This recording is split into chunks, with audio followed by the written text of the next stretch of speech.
Hey guys and welcome to the channel. Today I will be doing a what if, which is what if Deku went back in time part 2.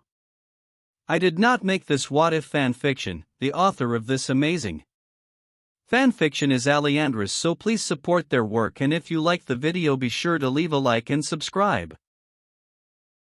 Chapter 11, Rebirth. After talking with Kayama, Inko's heart was filled with resolve. She wanted to help Himiko Toga. For an hour, Kayama told her about how Himiko's parents treated her. The neglect, the emotional abuse, the quirk suppression, and of course, the starvation that Inko discovered for herself the night before. If I'm being honest, we were lucky that we stumbled upon her as soon as we did, Kayama continued. It's telling that she's more afraid of us sending her back to her parents than if we were actually arresting her. Inko seethed. If you weren't already planning on dealing with them, I wouldn't mind spending some time alone with them. Kayama gave her a sly smile. Well, perhaps the best revenge is for us to ensure that Toga gets the best life possible. What was your plan if I didn't volunteer? Kayama turned away from Inko. Kan was going to foster her temporarily.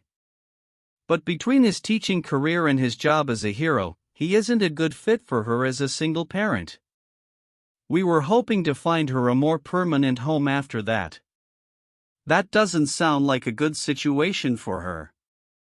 Kayama shook her head. It isn't ideal, but we weren't exactly prepared for something like this to happen. That makes sense.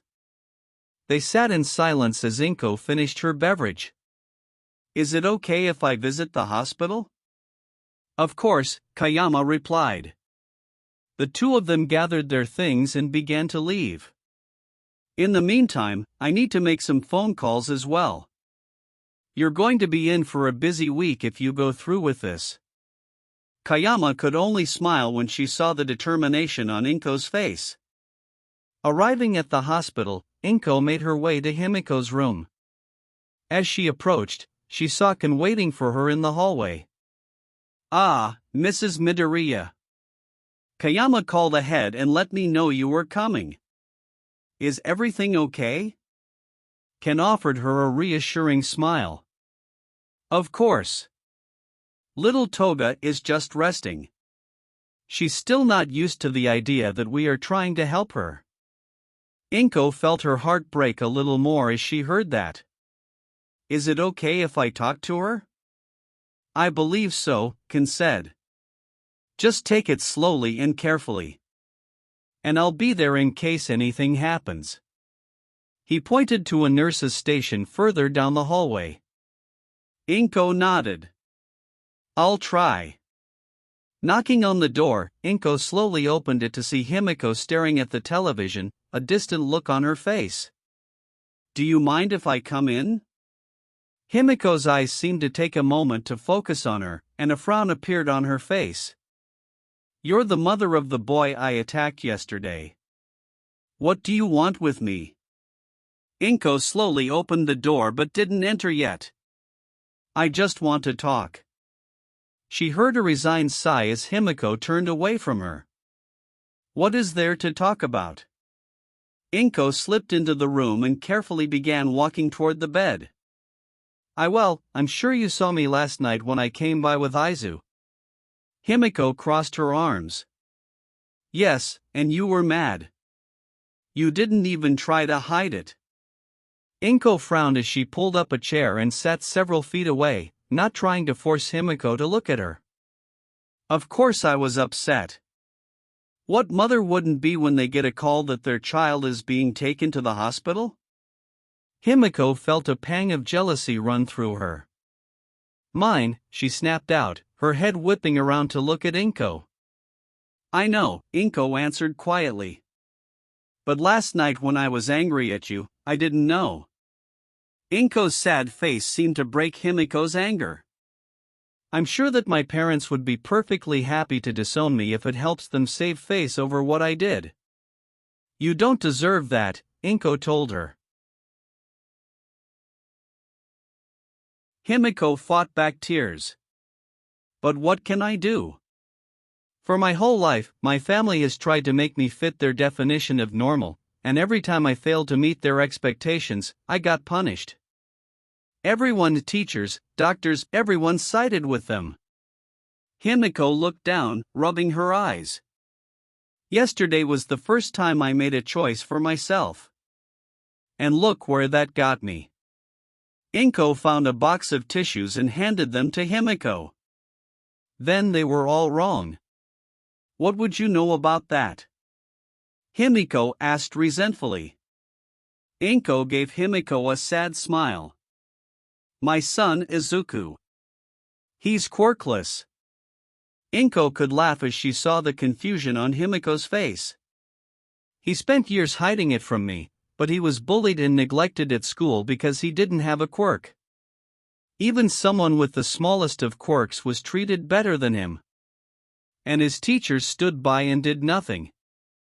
But at home, I made sure to give him all of the love and support I could. And despite everything, he is turning into a fine young man. Especially after he told me everything, and we got him the help he needs.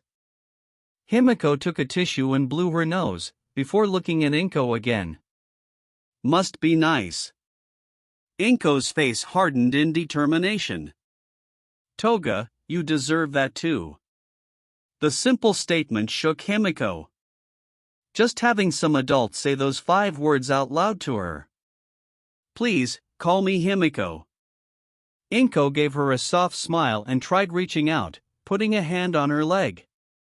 Well then, Himiko. You've been fighting a different battle than my Aizu, but the similarities are there. And just like the teachers at Aizu's school were wrong, your teachers were wrong. Himiko felt tears building up again. That's the problem, I don't know what's right anymore. I know there are people out there who are willing to help you figure that out if you let them. Himiko laughed bitterly. Who? You? Yes. Himiko whipped her face around to stare at Inko, seeing the seriousness on her face. Don't lie to me. I can't handle that right now. Himiko Toga, don't you dare accuse me of lying to you. Without breaking eye contact, Inko scooted her chair closer and used her quirk to gently pull Himiko's hand to hers. Holding the girl's hand in her own, Inko continued.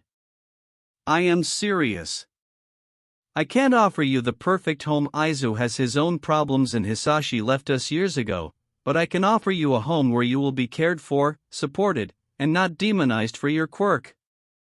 Under Inko's gaze, Himiko felt all of her jealousy for Izuku being burned away, replaced with desire. She wanted to believe Inko. What's the catch? Himiko asked cautiously. From me? Nothing. Inko looked at the doorway. But you will need to cooperate with the police and heroes. They can't just ignore what happened yesterday. Even though it may not feel like it, they are trying to protect you as well. Tears welled up in Himiko's eyes as she vigorously nodded. Smiling gently at the girl, Inko stood up and tried to give her a hug, which Himiko happily returned. Meanwhile, at the nurse's station, Kan and Kayama watched the monitor. It's hard to imagine seeing her like this, Kayama mused, after the way the kids described her.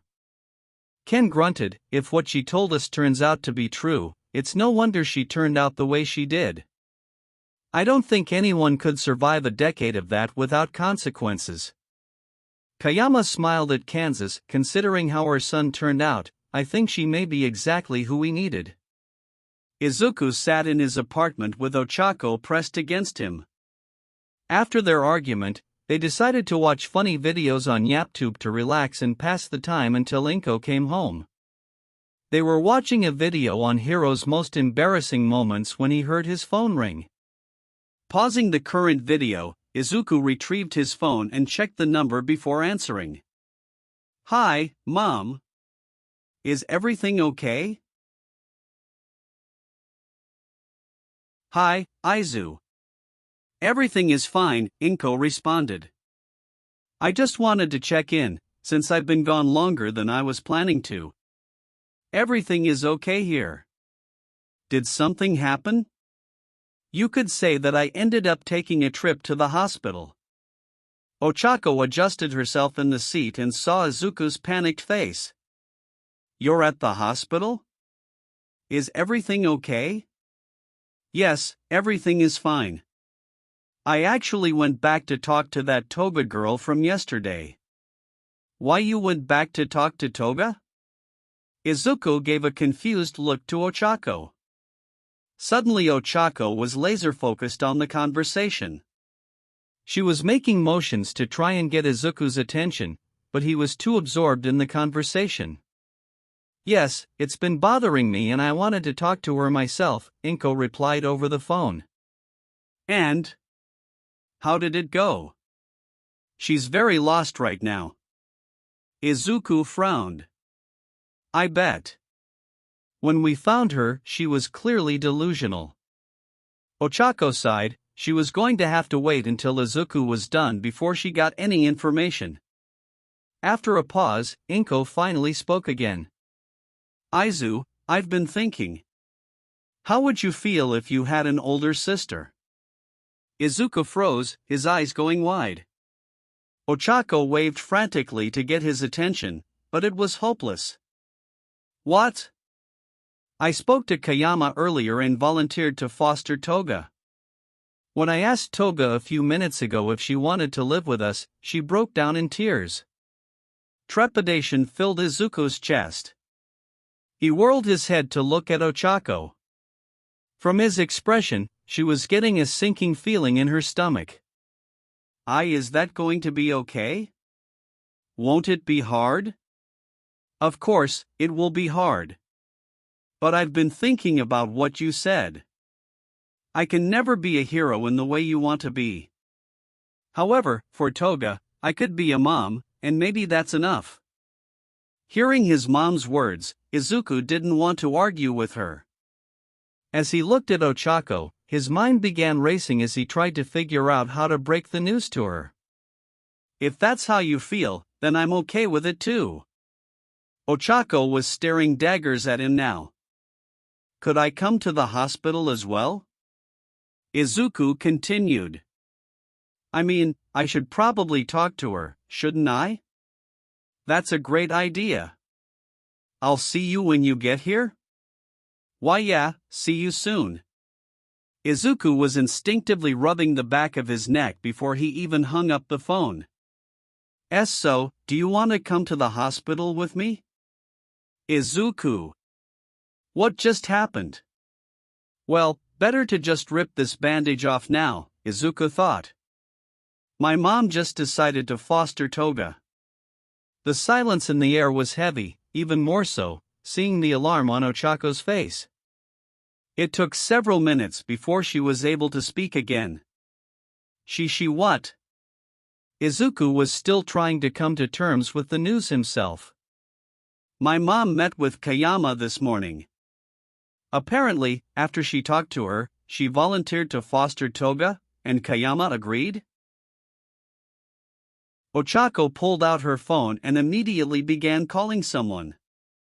Hi Kayama, Ochako spoke in a shaky voice, startled when she answered. How did you know? A moment passed as Izuku patiently watched. Yes, why did you agree to that? Disbelief filled Ochako's face. You really think that? Ochako continued talking for a few minutes before finally hanging up the phone.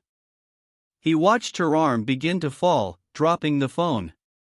Swooping in, Izuku grabbed her phone and gently set it on the table before pulling Ochako into a hug. That seemed to be enough to jar her out of shock, as she wrapped her arms around him. Izuku gently began rubbing circles on her back. I can't lose you. Not again. Not to her. You won't. Ochako sighed.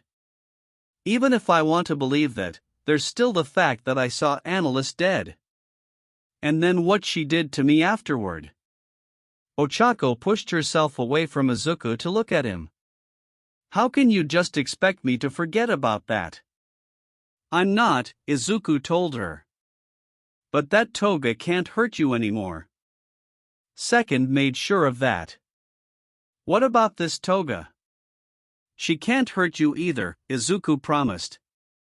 How can you be so sure? Don't you think the teachers have a plan? Izuku offered.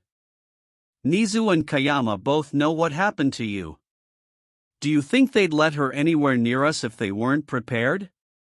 Ochako seemed to relax slightly, before burying her face in Izuku's shoulder. I didn't think about that. Izuku re-wrapped his arms around Ochako. And she won't be coming home yet. There won't be much time before she shows up here and when you move to Mustafu. And then I'm going to be seeing you every day. Ochako smiled. Exactly. Even if you don't trust everyone else yet, you'd be able to check on us every day. Ochako giggled. You know, if she does anything to hurt you or your mom, nobody's going to be able to stop me, right? Izuku hugged her tightly.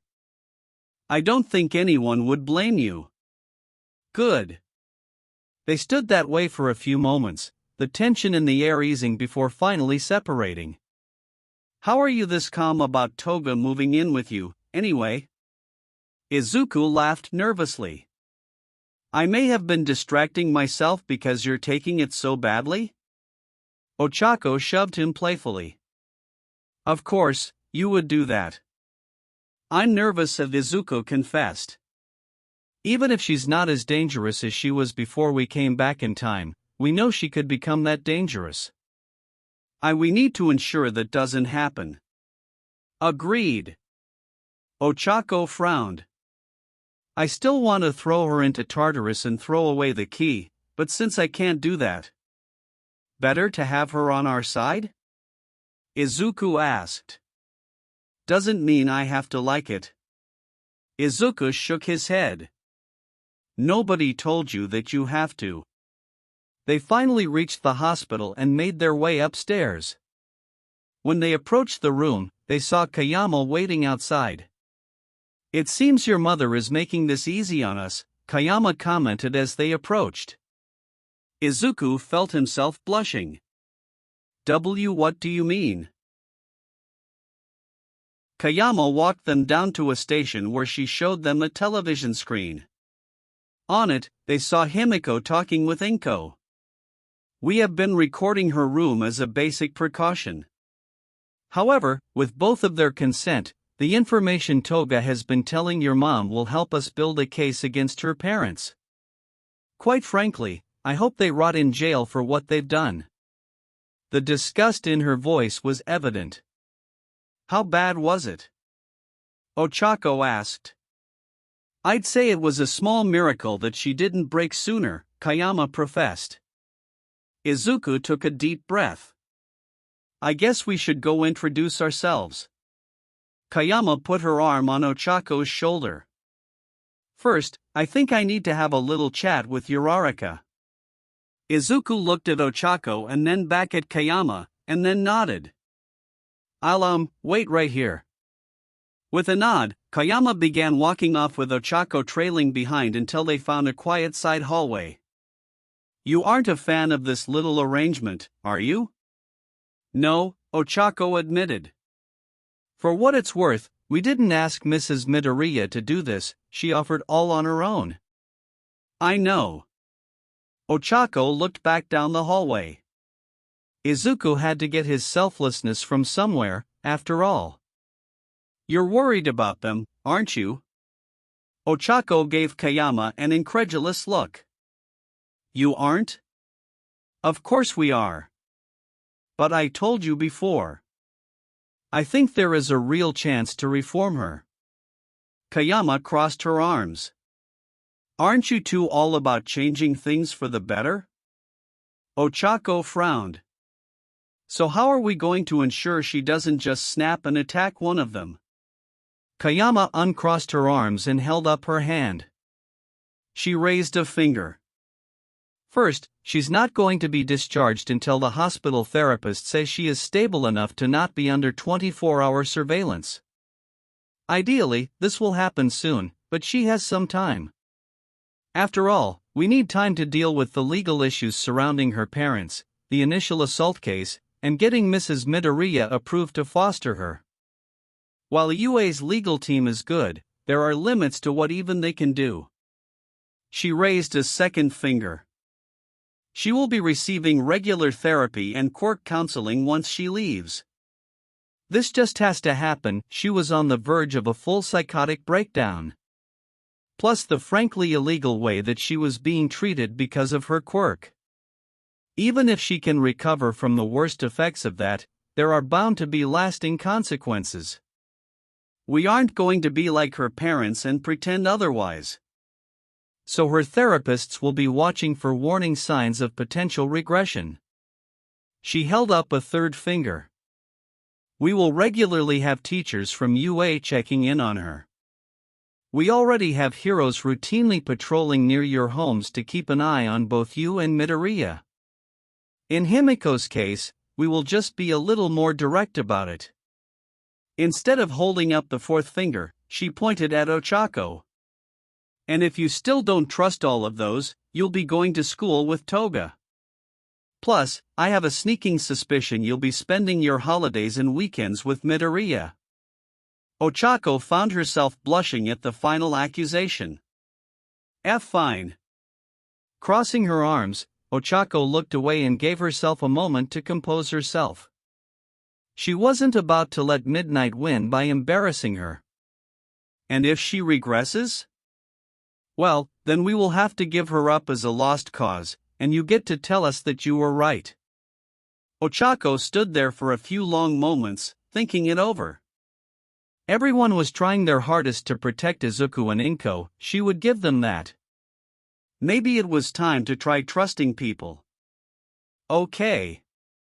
Midnight smiled at the response. Well then, I think we have come to an agreement then. Shall we head back? Why yes. Ochako felt her nerves failing her. Midnight led Ochako back to the nurse's station where Izuku was watching the monitor. Enjoying the show? Izuku jumped in surprise. I didn't think Mom would bond with Toga that quickly. Well, I guess it's time to go meet your new sister then? Midnight teased. Izuku felt himself blushing. Why yeah. As they walked back down the hallway, Izuku's hand found Ochako's, and they drew strength from each other as they were about to face Himiko in an entirely new light. Izuku released his grip as he walked to the door, taking a deep breath as he knocked, cracking the door open. Can we come in? He saw his mom light up when she saw him. Of course. Come in. Izuku pushed the door open, revealing Ochako. Also Ochako is here? Ochako stepped into the room. I wanted to surprise Izuku since school is out. And then he got attacked and I was worried about him, so I decided to come anyway and now. Ochako realized she was rambling and cut herself off. Meanwhile, Himiko blankly stared at the two of them. You're okay with me? Himiko asked Izuku carefully. Izuku swallowed the lump in his throat before he walked to the bed. I'm still a little scared, to be honest. Himiko seemed to wince at that. Izuku reached out and touched her arm, watching her flinch. But you want to get better, don't you? Himiko bit her lip and looked between Inko and Izuku. Why yeah. Then it'll be okay. Izuku tried to offer her a reassuring smile. I just need some time to adjust. Himiko seemed happy with that answer before she finally turned her head to Ochako. You don't like me, do you? Ochako gasped at how easily Himiko read her. She crossed her arms and looked away, trying to hide the embarrassment blooming in her cheeks. Izuku spoke up. Uraraka, she had a bad experience with someone who looked a lot like you. Oh.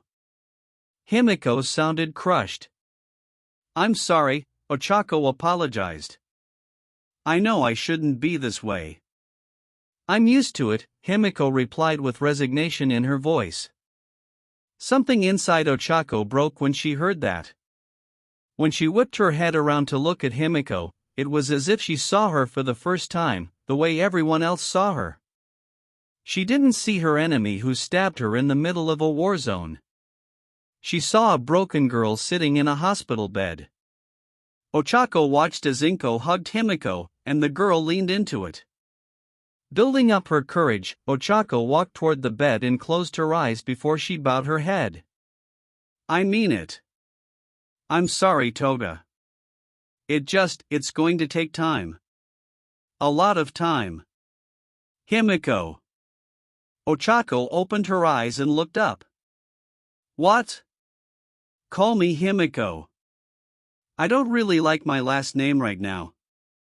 There are much nicer ones out there. Himiko looked at Inko with a faint smile. Dark thoughts stormed Ochako's head as she began to panic about Himiko attacking Inko and using her quirk to transform into her. But she forced them away. There was no way Himiko could do that right now and get away with it. As she wrestled with her thoughts, she finally realized that the look on Himiko's face wasn't the same one that haunted her dreams. The manic gleam that she expected to see in her eyes was missing. Ochako tried again. I'm sorry, Himiko. Himiko appeared to brighten at the second apology. Do you mean it? Ochako's face fell. Of course I mean it. Why wouldn't I? Before yesterday, nobody ever apologized to me. I usually was the one apologizing. Himiko looked away from Ochako. It looked like you were going to be one of those people. Ochako suddenly found herself talking without thinking. Well, screw them. This took Himiko by surprise. What do you mean? Nobody should be treated that way. You deserve to be treated better than that. Himiko giggled at Ochako's sudden outburst, causing her to turn bright red as her brain caught up with what just happened. You're weird. I like you. After the three talked with Himiko for a few hours, they left the hospital in search of an early dinner before Ochako had to take the train home. As had become routine, Izuku and Ochako fell back slightly behind Inko, giving the two of them a small amount of privacy to talk freely. Thank you for doing that, Izuku said, relieved.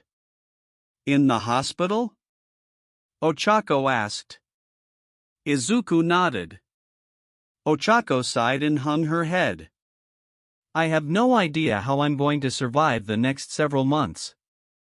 I think I finally understand how she became the way she did, though. Ochako nodded. Yeah, if I was treated like that, I could see myself becoming a serial killer too. Izuku gave her a goofy smile. See, you're warming up to her already? Ochako paled at that, causing Izuku to laugh. When Ochako pouted, Izuku gave her an apologetic smile and subtly reached his hand out to give hers a comforting squeeze. Chapter 12, Moving. After Inko agreed to take in Himiko, things became busy in the Midoriya household. They had to clean out the spare room, which Inko had been using as a home office, to turn it into Himiko's new room. It was slightly smaller than the other two bedrooms, but when Inko asked Himiko if that was okay, she insisted that it would be fine. Inko also had a stack of paperwork to fill out, dealing with interviews and lawyers to make sure everything was in order. In the afternoons, Inko and Izuku visited the hospital and spent time with Himiko, who was also kept busy in the morning with therapy and exercise as her body adjusted to actually getting a regular supply of blood in her diet. And in the evenings, Izuku called Ochako. She was stuck in Naberi, helping her parents get ready for their own move in a few weeks. That didn't stop the two of them talking every night, spending an hour or more on the phone before falling asleep. With this temporary routine, time passed quickly. The first victory came 3 days later. That afternoon, as Inko and Izuku were visiting Himiko, Ken entered the hospital room with a smile on his face. "I am happy to announce that Mr. and Mrs. Toga have both been arrested for child abuse and neglect, as well as advocating illegal quirk suppression." Hearing the news, Himiko immediately broke down crying. At that moment, for the first time, she felt like she was truly free of her parents' influence. When her tears began slowing down, she looked up at the hero. "What about me and Fumi?" Inko placed a hand on her shoulder. "Thanks to the lawyers working with us, I should be able to foster you soon. Once that's done, you'll be placed into my care." "What about Fumi?" Vlad looked at Himiko awkwardly. "Thankfully, your sister's case is less complicated than yours. Because of that, we were easily able to find a foster home for her.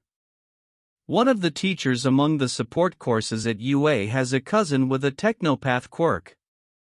It is actually a more advanced version of Hifumi Toga's data copying quirk, giving her greater control over computers.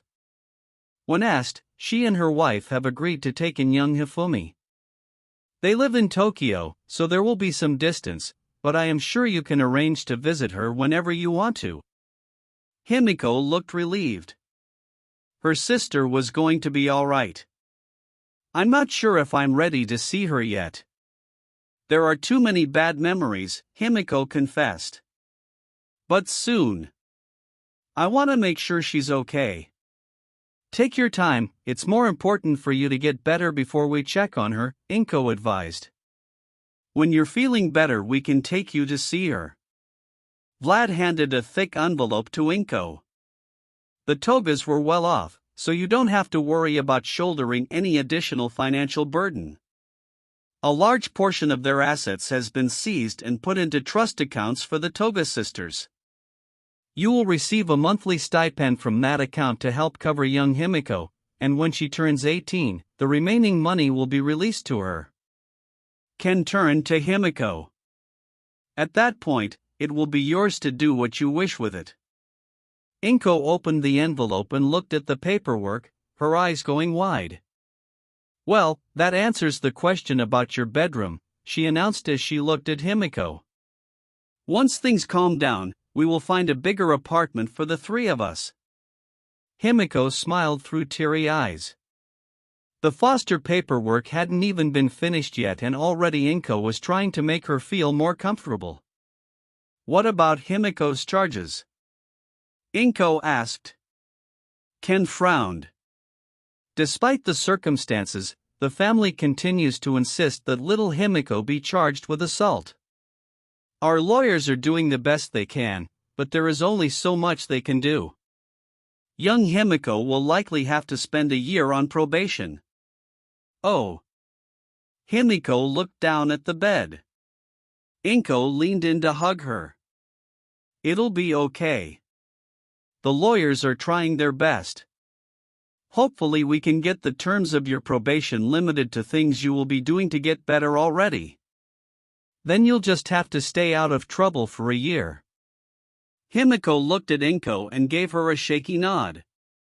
She wanted to believe Inko that everything would turn out okay, in the end. Himiko's court hearing was scheduled shortly afterward, and 4 days later Inko, Ken, and Kayama traveled back to Tokyo with Himiko. Izuku wanted to go, but at his mom's insistence, he stayed home.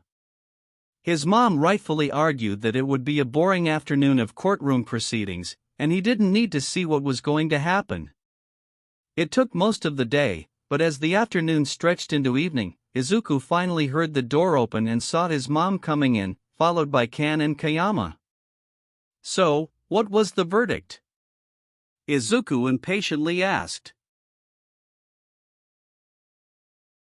"It was what we expected," Inko said, frowning. "She is going to be on probation for the next year. She needs to get counseling and therapy, and she has to stay out of trouble." Once a month the police will be visiting us to ensure that she hasn't violated the terms of her probation and make sure everything is okay here. That's what we were expecting, right? Inko nodded, but still looked sad. I just wish the other family was more understanding of her circumstances. Sometimes, people just wish to see punishment done, rather than justice served, Ken declared. It's a cruel truth, Kayama added, sounding frustrated. As heroes, we're supposed to ensure the latter happens. But all too often, we must stand by helplessly, Ken finished. Inko looked at the two. Well, we'll do our best for Himiko. In a year, she'll be free, and can live a normal life. Izuku looked at his mom and smiled. She had become an unexpected ally in their quest to change the future, but now that she was committed to helping Himiko, he was glad she had joined them. But there was a long way to go before they could rest easy. Even though the trial went the way they were expecting it to, it took a toll on Himiko, despite their preparation. Her mental state regressed as a result. It took several days for the therapists to help her recover from the setback. In the meantime, Inko finished working with Yue's lawyers. They granted her a foster license, and with Izuku's help, they filled Himiko's future bedroom with a bed and basic furniture. Finally, after 3 weeks of staying in the hospital under supervision, the doctors signed off that Himiko was stable enough to be discharged into Inko's care. When Izuku told Ochako the news, she immediately booked a train ticket to be there the following day when she left the hospital. After Inko left to pick up Himiko, Izuku busied himself around the apartment. He pulled out the 2 boxes containing Himiko's things and put them in the living room, trying to keep himself busy until he heard a knock on the door. Rushing to the entrance, he opened it to see Ochako. When he saw the look on her face, Izuku pulled her into a hug. I'm not ready for this, Ochako complained into his shirt as she wrapped her arms around him. Izuku rubbed her back. Well, it's only a week before you move, right? That's a week too long, she whined. We'll get through this. We've been through worse already, he offered nervously. Ochako snorted. Of course, their time at UA had put them through many high-stress situations, but that already felt like a lifetime ago. Pulling away, Ochako offered him a shaky smile before she removed her shoes and joined Izuku in the living room. If it makes you feel any better, I'm pretty sure if Mom asked, she would kill somebody for her. That actually doesn't, Ochako said as she sat down. It's better than the alternative? That got a chuckle out of Ochako. True. Izuku checked his phone. Mom should be home soon with Himiko. After that, the plan is to unpack her things and then take her shopping. Yeah. I'm not sure what help I'll be. I'm just here because, you know. Izuku grabbed her hand and held it. I'm sure you'll find some way to help. They talked until Inko finally opened the door. As the two stood up and looked at the entryway, they saw Himiko standing in the doorway, dressed in a Montrose uniform and looking unsure of herself. Inko walked in and took off her shoes. It's okay, this is your home now. As they watched Himiko finally step inside, a look of wonder on her face. This is much smaller than what I'm used to. But it feels different. Nicer. That's because you're welcome here, Inko replied. And we'll find a bigger place for the 3 of us, eventually. Inko gave Himiko a tour of the apartment before she finally guided Himiko to the couch in the living room and made her sit down. Izuku, meanwhile, dashed off to her bedroom to retrieve the 2 boxes they had received that contained all of her possessions. Once Himiko was ready, Izuku placed the larger of the 2 boxes on the table, opening it to reveal that it was full of clothing. As the girls began to pull them out and sort them, Himiko just sat there and frowned as she watched. I don't like any of these. Nothing? Inko asked. My parents always bought my clothes for me, to help me look normal, Himiko admitted with a look of sadness on her face. That's okay then. Inko laid an arm on Himiko's shoulder. We'll just donate all of these outfits and get you new clothes when we go shopping. They set aside a few undergarments Himiko could use, before packing the rest of the clothes up and setting the box aside, before Izuku pulled out the second box and set it on the table. This isn't a lot, Ochako commented as she peered into the box. Somehow, she had more stuff in her own moving boxes. The only things inside were several picture frames filled with photos, a few books, and a laptop bag hastily packed with wires and accessories. Do you want any of this? Inko gently asked. Himiko pulled out the laptop bag and several books, leaving the remaining ones for them to donate. She then stared at the pile of wrapped picture frames laying at the bottom of the box. Can you take all of the pictures out for me? I don't think I can look at them right now. Inko and Izuku set to work removing all of the pictures from the frames, and following Himiko's instructions they separated the photos into two piles. Inko found an envelope for the smaller stack, while Izuku proceeded to take the other stack and dump them in the trash. Once the envelope was sealed, Himiko picked it up and held it to her chest. I hope Fumi is okay. We can ask Kayama about her, if you want, Inko offered.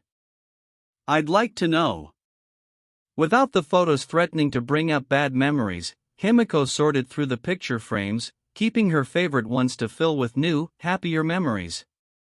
Izuku then packed the books and frames that Himiko didn't want back up and set the second box aside, while Inko and Ochako helped Himiko move the few items she wanted to keep to her new room. When they arrived at the department store, the first destination was the women's clothing section. Alright, let's get you some new clothes. Ochako exclaimed, trying to muster up enthusiasm. I can help too, Izuku offered. Ochako just stopped and turned to him, utter disbelief visible on her face. With your fashion sense? What's wrong with it? Ochako just gave him a flat stare and pointed to his shirt. Izuku wore a pale blue t-shirt with the kanji 4 jeans written across them. You can't argue that your fashion sense is lacking. Izuku bashfully rubbed the back of his head. I can clean up when I want to. Himiko giggled. You two are so cute together. This caused Izuku and Ochako to flush red before they were saved by something catching Himiko's eye.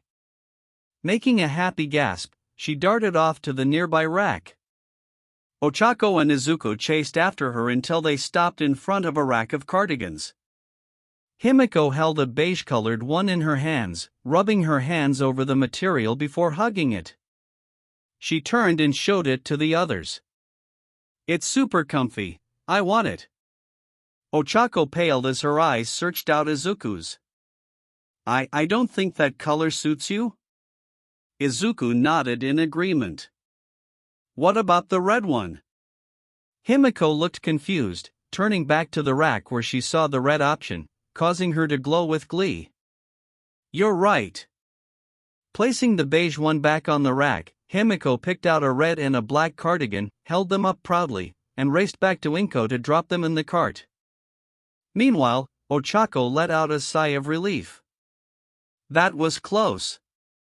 I can almost pretend she's a different person while she's in that Montrose uniform. If I showed up and she was wearing what was essentially her villain outfit, I'd probably die. Why yeah, agreed. Shortly, the two returned to Inko and Himiko and continued shopping. After a few hours, the cart was filled with several outfits for Himiko, as well as basic supplies for her room. She looked reasonably satisfied until Inko asked the next question. Himiko, how do you want to decorate your room? Himiko froze. Decorate? Himiko repeated the word as if she didn't understand it. Yes, you saw Izuku's room is filled with All Might merchandise. Himiko nodded. I don't know? She sounded lost. Inko wordlessly glanced at Izuku and Ochako to help. Why don't we go look at posters? Izuku suggested. We can see if there's anything that catches your eye? Yeah. That's what I have on my wall. Ochako agreed. A few big posters filled with star charts. It took some time, but eventually, Himiko found several anime posters that caught her eye. They all shared a similar theme, the protagonist locked in combat with the series' antagonist. Even though Himiko had never seen the shows, she liked the way they looked. They made her feel good and reminded her of who she wanted to become. Of course, the obvious follow-up happened when Inko then led them to the electronics department, where they were able to find boxed sets of the shows in question. Are you sure this is okay? Himiko asked as they added the third boxed set to the cart. Of course. Inko reassured her. Thanks to your parents, we have plenty of money to buy you things. Himiko frowned, still not used to the idea. But what if I don't like them? How will you figure out what you like if you don't try it? Izuku asked. Ochako nodded. I'm sure there's a used bookstore around here as well. If you don't like one of these shows, we can always trade it in and find another show for you to try. Himiko seemed to be wrestling with the idea as if it was a foreign concept. But with everyone's encouragement, she eventually brightened up and grabbed a fourth boxed set from the shelf that looked interesting to her. After everything was picked out and paid for, they walked home. When Izuku and Ochako tried to fall back to their usual position behind Inko, Himiko fell back to walk alongside them. Thanks again for everything today. This caused Ochako to stutter and Izuku to blush. Well, you're one of us now, right? Himiko froze up, causing everyone to stop. Her mouth seemed to be trying to form words. Finally, she turned to Izuku. Do you mean it? Even after I. Izuku smiled. Of course. Himiko dropped her bags on the ground to pounce on Izuku, pulling him into a hug. When she let him go, she wore a big grin on her face, picking her bags back up. After Izuku was freed, he looked at Ochako. With her hands, eagerly, twitching by her sides and her pupils shrunk, he felt bad. She seemed to be a couple moments away from having a panic attack. He rubbed the back of his head and gave her an apologetic look. Sorry about that, he whispered. He'd have to think of some way to make up for it later. When they got home, Inko sent all of the kids to help Himiko unpack while she prepared dinner. Ochako helped Himiko sort through the clothes and put them away, while Izuku decorated the room. As they finished up, the three smelled dinner. Himiko openly salivated at the metallic undertones in the meal. Is that? Mom decided to celebrate your first day here with a blood-based soup, Izuku explained. Without a second thought, Himiko dashed out of the room towards the kitchen. Izuku looked at Ochako and they followed. Mama Inko, Izuku told me you're making a blood-based soup? Inko smiled at Himiko. Yes, dear. It's not something I normally make, so I hope it came out okay. But I thought we could try incorporating blood into recipes, or at least into your portion. I know you said you were okay drinking a glass of blood with meals, but I'd like to try experimenting as well. Himiko was stunned. As Izuku and Ochako watched, she sat down at the kitchen table and broke down in tears. Nobody has treated me like this before, she said in between sobs. Inko paused what she was doing and walked over to the sobbing girl, consoling her with a hug. This is how you always should have been treated, and this is how we're treating you from now on. Thank you, you're the best. Himiko wailed as she buried herself in Inko's shirt. After dinner, Izuku walked Ochako back to the train station. So, how are you feeling about Himiko now? Izuku asked. Other than when she almost gave me a panic attack? It went better than I was expecting. Izuku smiled as he squeezed her hand. And in a week you'll be here full time. Ochako smiled at him. Yeah. That'll be nice. You'd better not die on me in the meantime. Izuku laughed nervously. I'll try. Finally they arrived at the train station, pulling each other into a warm embrace before Ochako left for the train. Izuku was thankful that this was the last time he had to watch her go. In a week she would be back in Mustafu, and they would be ready to begin the next phase of their plans properly. Ochako woke up in her old bedroom for what would hopefully be the last time. Sure, she would be back occasionally. Her parents' construction company was still located in Naberi, and they would be coming back regularly to handle the business they couldn't do in Mustafu. Also, they planned to move back into their home once their contract was completed, even if Ochako would be staying in Mustafu. But it wouldn't be where she lived anymore. No, her home for the next 4 years would be in Mustafu, and she couldn't be any happier.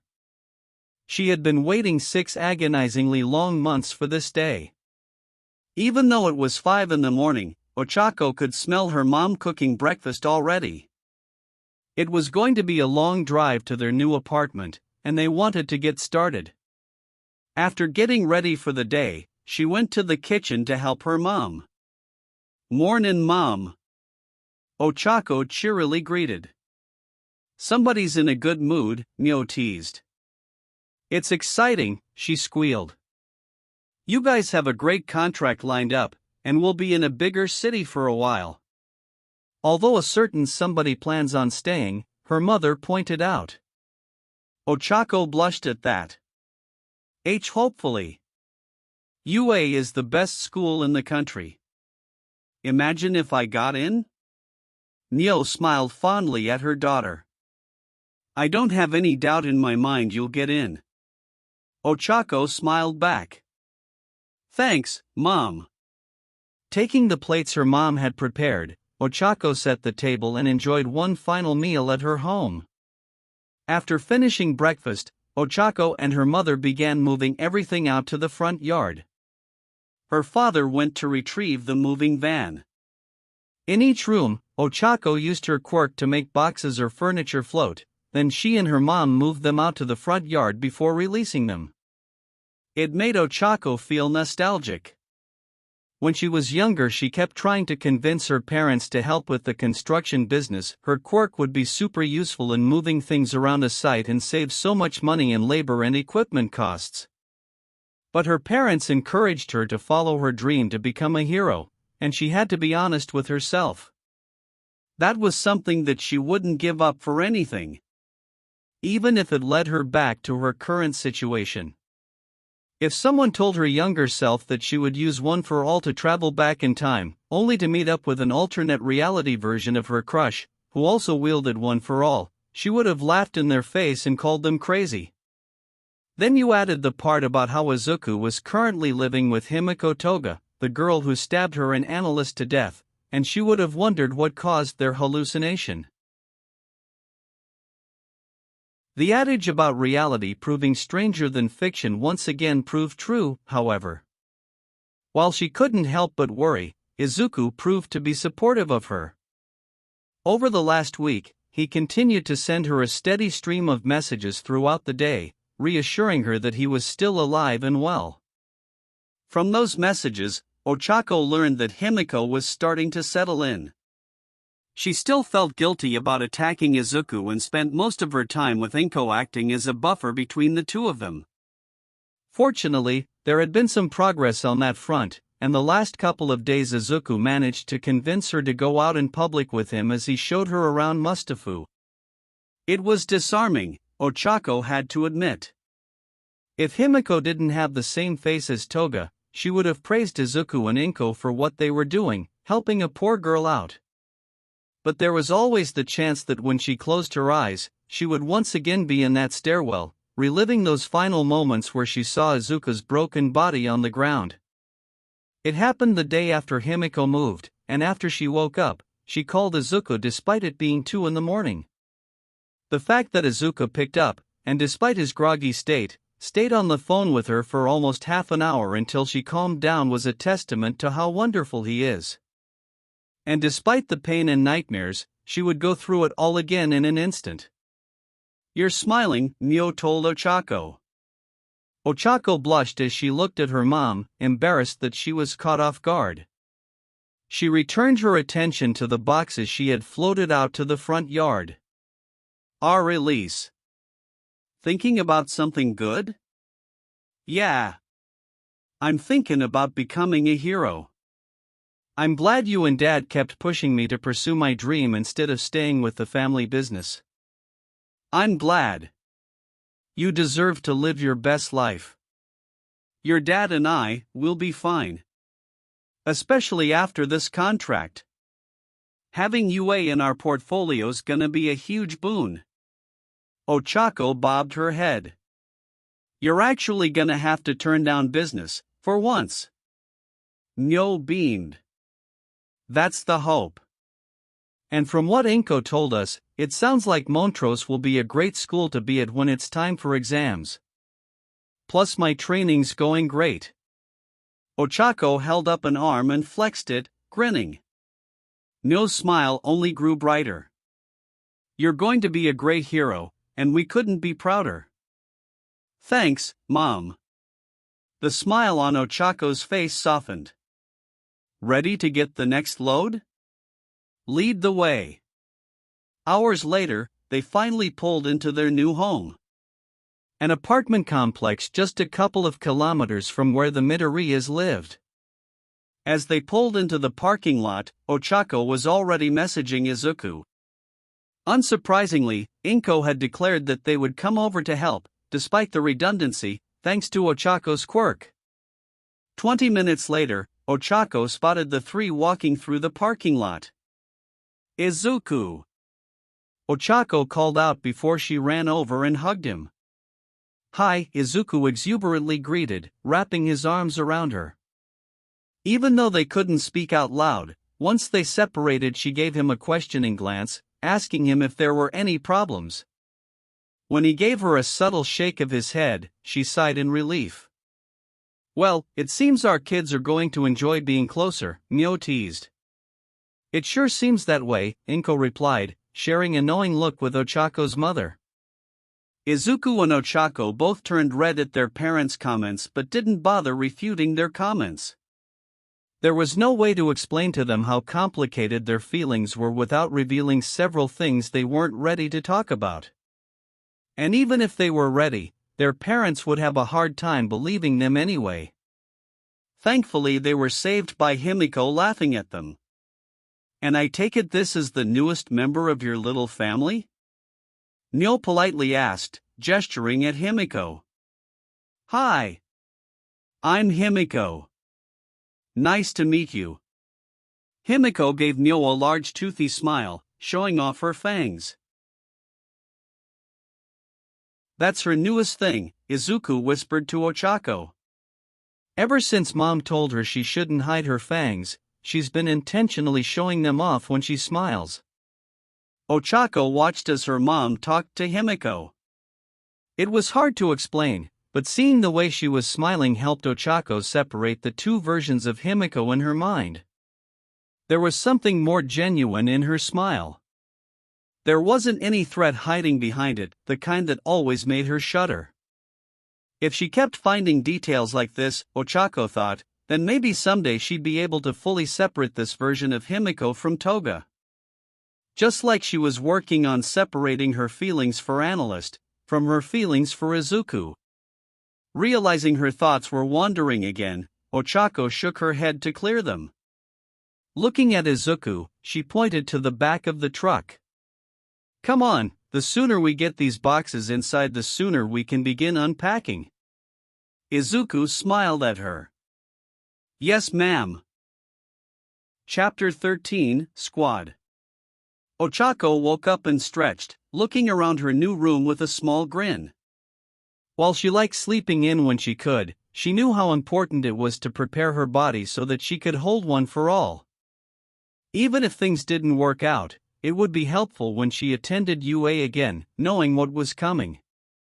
Throwing on her running clothes, Ochako quietly padded to the door of her new apartment and made her way to the street, where she began running, following the route she programmed into her phone. After a kilometer, the familiar sight of green hair and red shoes greeted her. Eagerly, she waved. "Hope I didn't keep you waiting long." Izuku smiled. "Nope. I've only been here a few minutes. I'm sure we can get our runs synced up in a few days, tops." Ochako chuckled at that. Always the overachiever. What can I say? I've always had to work harder than everyone else, after all. Nope. Ochako jabbed a finger in his chest. "You're not allowed to make that excuse anymore." Izuku blushed. "Right." Turning, he pointed down the street. "If we hurry, we can get to the beach before sunrise. Although, I'm sure the sight won't be as nice as I remember." "Lead the way." Nodding, Izuku ran. Ochako settled into a comfortable pace beside him. Together, they ran another couple of kilometers until they came to their destination, Takoba Municipal Beach Park. Although right now, Takoba Junkyard would be a more appropriate name. Ochako frowned as she surveyed it. As far as the eye could see, there were artificial mountains of appliances, scrap metal, and debris. "This is a mess." "Yeah," Izuku sighed, "all that hard work, gone." Ochako turned, seeing the disappointment on his face. "Don't worry, we'll clean it again. And this time, it's going to stay that way." Izuku beamed at her, his spirits lifted. "Right." The two carefully climbed a pile of trash and found an old vending machine to sit on. As they sat there, they watched the sunrise together, its rays cut through the morning fog, revealing the full extent of their task. "Nobody ever came here when I was at UA, and now I can see why." Izuku nodded. "People began coming here after I cleaned it, and a local group of volunteers maintained the beach after I was done. I can't wait for you to see it when we're done." Ochako's smile twinkled, her eyes sparkling at Izuku. "I can't wait." Standing on their vantage point, they saw All Might drive up to the beach in his pickup truck and scrambled down, ready to kick off their training. Several days later, Izuku and Ochako finally had an afternoon where they were both free. Despite seeing each other every day for training, their schedules didn't exactly line up for them to have free time for the two of them. Between handling Himiko and Ochako moving, it had been over a month since they were last able to have a quiet afternoon together. So when they at last found an afternoon where they were both free, they jumped at the opportunity to just spend time walking around Mustafu together. It was nice. They'd done it before, but it felt different, knowing that their day wouldn't end with Ochako having to leave early and spend 4 hours on a train to go home. Unfortunately, their peaceful afternoon didn't last. As they walked through the shopping district, Izuku winced involuntarily when he heard a familiar voice. "Oi! Deku!"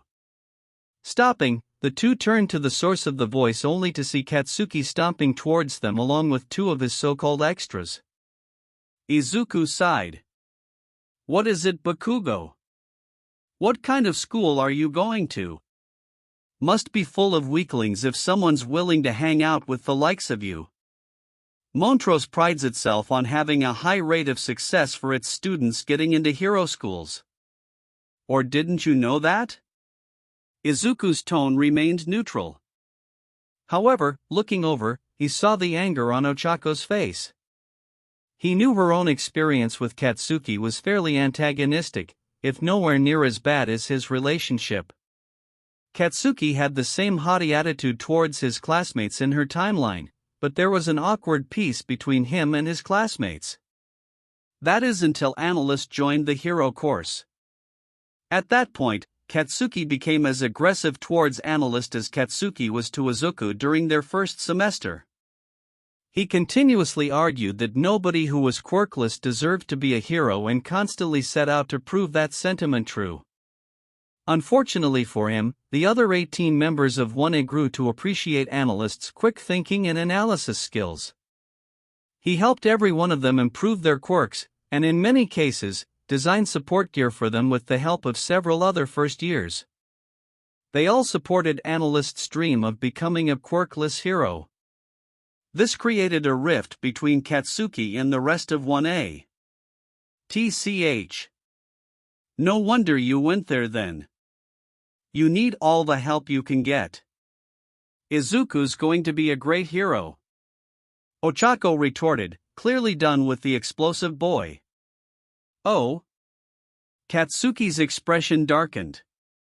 Izuku, huh? You're on a first-name basis with Deku already? Katsuki glanced at Izuku. Does she know that you're just a quirkless Lostache? Katsuki never got to finish that sentence as Ochako punched him in the face, sending him reeling to the ground. You take that back. Quirkless or not, Izuku's going to be a better hero than you'll ever be. Katsuki jumped to his feet and got in a fighting stance, small pops in his hand warning everyone what he was capable of. What was that round face?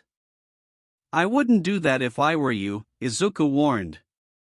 We're not at Eldora. Using your quirk to harm someone is enough of a black mark to keep you from enrolling at UA, if not barring you from every hero school in the country. Oh yeah? And who's going to stop me? Between Ochako's punch and Katsuki's small explosions, they had gathered a few onlookers at this point. Izuku swept his hand around to indicate the crowd before pointing down the street. I think he may have something to say about it. Katsuki turned, and sure enough, the hero slugger was heading in their direction, drawn by the commotion. TCH. This is always like you, having someone else fight your battles. I don't know how you expect to be a hero if you can't fight for yourself. Despite his attitude, Katsuki found himself panicking internally. The same feeling from school returned, or he felt like he was missing something important. The feeling that he had fallen behind Izuku, despite the latter's quirklessness.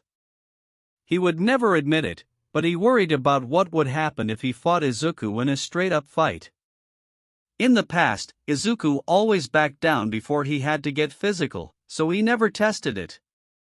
But looking into Izuku's eyes, he knew he wasn't backing down anymore. Katsuki put his hands in his pocket and turned around. Come on, I've already wasted enough of my time with these two.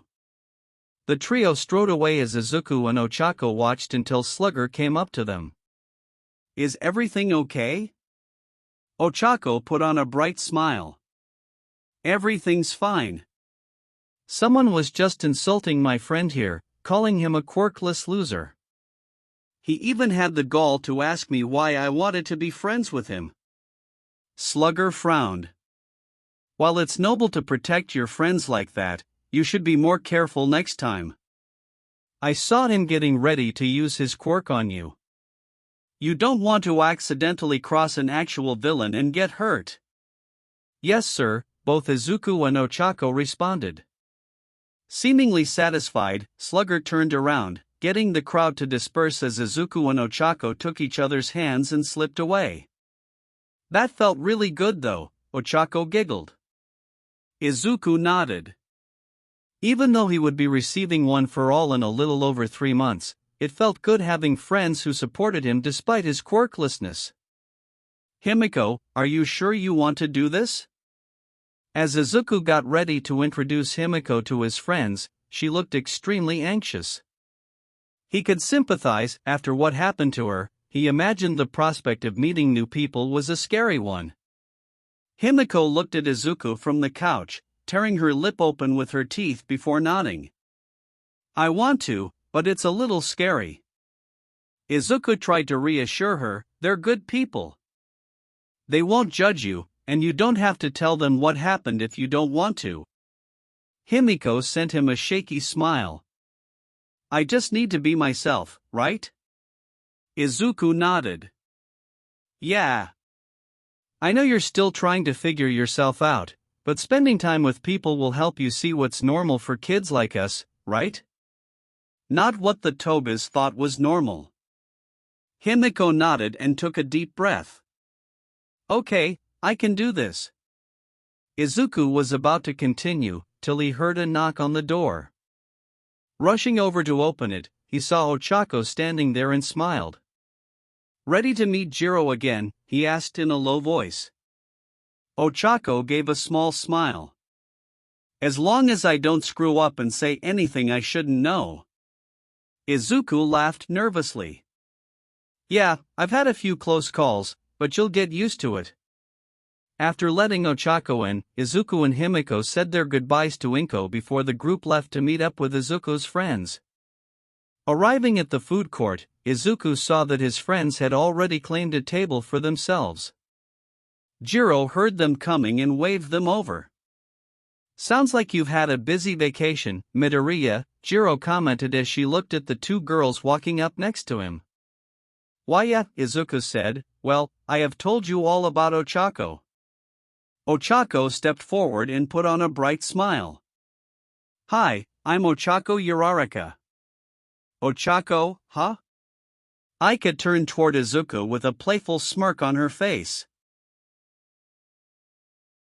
It's a long story, Izuku warily supplied. We actually met on some hero forums a while ago, and then it turned out her family had to move to Mustafu for work? Ochako bobbed her head in agreement. Why yeah. It was really lucky that I knew someone here. You've only talked online and you're already on a first-name basis, though. Aika pressed. Himiko spoke up. You'll get used to it. Izuku smiled timorously. And this is Himiko. Himiko forced a smile on her face. Hi, I'm Himiko Toga. But please, call me Himiko. She's living with me and my mom now, and she'll also be attending Montrose next year. Got any more friends hiding up your sleeve? Hikari asked. Izuku laughed and shook his head. No, this is it. Why don't you introduce yourselves? Jiro sent a lazy wave. I'm Kyoka Jiro. Hikari just gave the two girls a nod. I'm Hikari Tsunako. And I'm Aika Shizu. Aika pumped her hand in the air for emphasis. Nice to meet you. Ochako greeted. Same, Himiko added. Well, why don't you three sit down? Jiro suggested. It's early so we haven't grabbed any food yet. The three sat down. Jiro turned to Ochako. You said you met Midoriya on a hero forum, does that mean you're as much of a nerd as he is? Examining Jiro's face, Ochako saw the slight upturn of her lip that told her that Jiro wasn't being entirely serious before mentally sighing in relief. She was also friends with the hearing hero during their time at UA and didn't want to ruin that early. No, Izuku's on his own level, Himiko answered for Ochako. Ochako sputtered and scowled at Himiko before turning back to Jiro. And no. I've just always liked heroes and wanted to become one. When I was online one day, I saw someone who had wrong opinions about rescue heroes and we got into an argument. Izuku rubbed the back of his head. We just sort of kept talking after that, and then a year later, her parents got a job offer here in Mustafu? So of course we met up. And now they spend all their free time together. Himiko finished, causing Aika to snicker. Oh, what kind of job offer? Hikari asked. Ochako beamed. My parents own a construction company, and they're going to help renovate UA's training grounds. That's awesome. Jiro exclaimed. UA is my top choice of school. Do you think you could get us a tour? I'm sure they could get you more than a tour, Himiko jumped in. Izuku actually has been learning from some of the teachers there. Izuku winced as his three friends looked at him, eyes wide. Why haven't you told us this before? Aika demanded. I didn't want you guys to think I was getting special treatment, Izuku admitted. What do you mean they're teaching you? Jiro curiously asked. They've been teaching me a few things about heroics that I didn't know before, and an assistant at a large agency is responsible for my physical training regime? No wonder your training is so intense, Hikari exclaimed, if it's the kind of stuff full-fledged heroes use. Akia nodded. What hero? Izuku looked around to make sure nobody was in earshot before he shot Ochako a questioning look. She gave him a resigned smile. They're going to find out eventually, might as well tell them now. Izuku felt the heat rise to his face as he rubbed the back of his neck. All might. Suddenly, the table went silent as Izuku and Ochako waited for the reaction from the others. Himiko wasn't fazed, since she knew most of this already, but as they watched, the shock was evidently drawn across Jiro and Aika's faces before they both collectively exclaimed. What? Seriously? Aika cried. Dude, you totally have to get us copies of your training materials now, Jiro added. Exactly. You're already amazing without a quirk. Those of us with quirks would be unstoppable. Aika turned to Jiro. This earned the girl a fiery glare from Ochako before she turned to Izuku. I guess we could ask? You're getting training too? Hikari asked, still trying to process what he heard. Yep. Ochako said, a little too loudly. Midoriya, can I just say your life is crazy, Jiro said, but the more I hear, the more I'm jealous. Himiko laughed, you don't know the half of it. And you've just volunteered to tell us all about it. Aika exclaimed. Himiko looked like a deer in headlights at the sudden attention. Izuku put a hand on Himiko's shoulder, turning to Aika. Himiko needs to take things at her own pace. Oh, sorry. Aika started blushing as she looked at Himiko. You'll have to forgive her. She often speaks without thinking first. We try to keep her in line, but it doesn't always work, Hikari added. Himiko took a moment to compose herself before smiling. Thanks. She turned towards Aika. I think we're going to be good friends. Yay! So about that tour? Jiro asked. Ochako blushed, glancing at Izuku. Yeah. I think we can get you a tour of UA. If you want our training regime, that's a whole other issue. What's so bad about it? Asked Aika. Our training is harsh enough that your parents will probably need to talk to the person training us. And he will have to interview you to help prepare a personalized lesson. That seemed to make the two girls pause. Jiro spoke up. What's so bad that we would need this trainer to visit our parents? Izuku laughed uneasily. Do you know Takoba Beach? We're actually cleaning it. Wait, seriously? Hikari questioned. Himiko nodded. Yep, Izuku gets up criminally early every morning to jog down there, meeting up with Ochako along the way.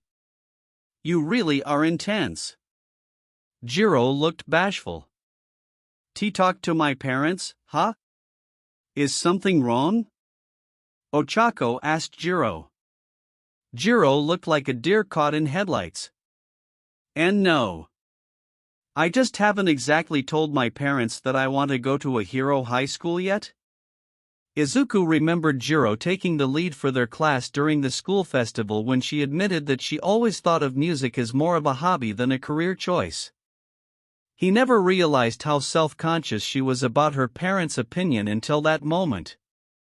Well, No time like the present? Ochako nodded. Yeah, I mean, once school starts in a couple of weeks we're going to have those career development worksheets, right? You'll have to tell your parents then. Jiro looked down at the table. I just don't want my parents to be disappointed in me. Aika slapped Jiro on the back hard. No moping.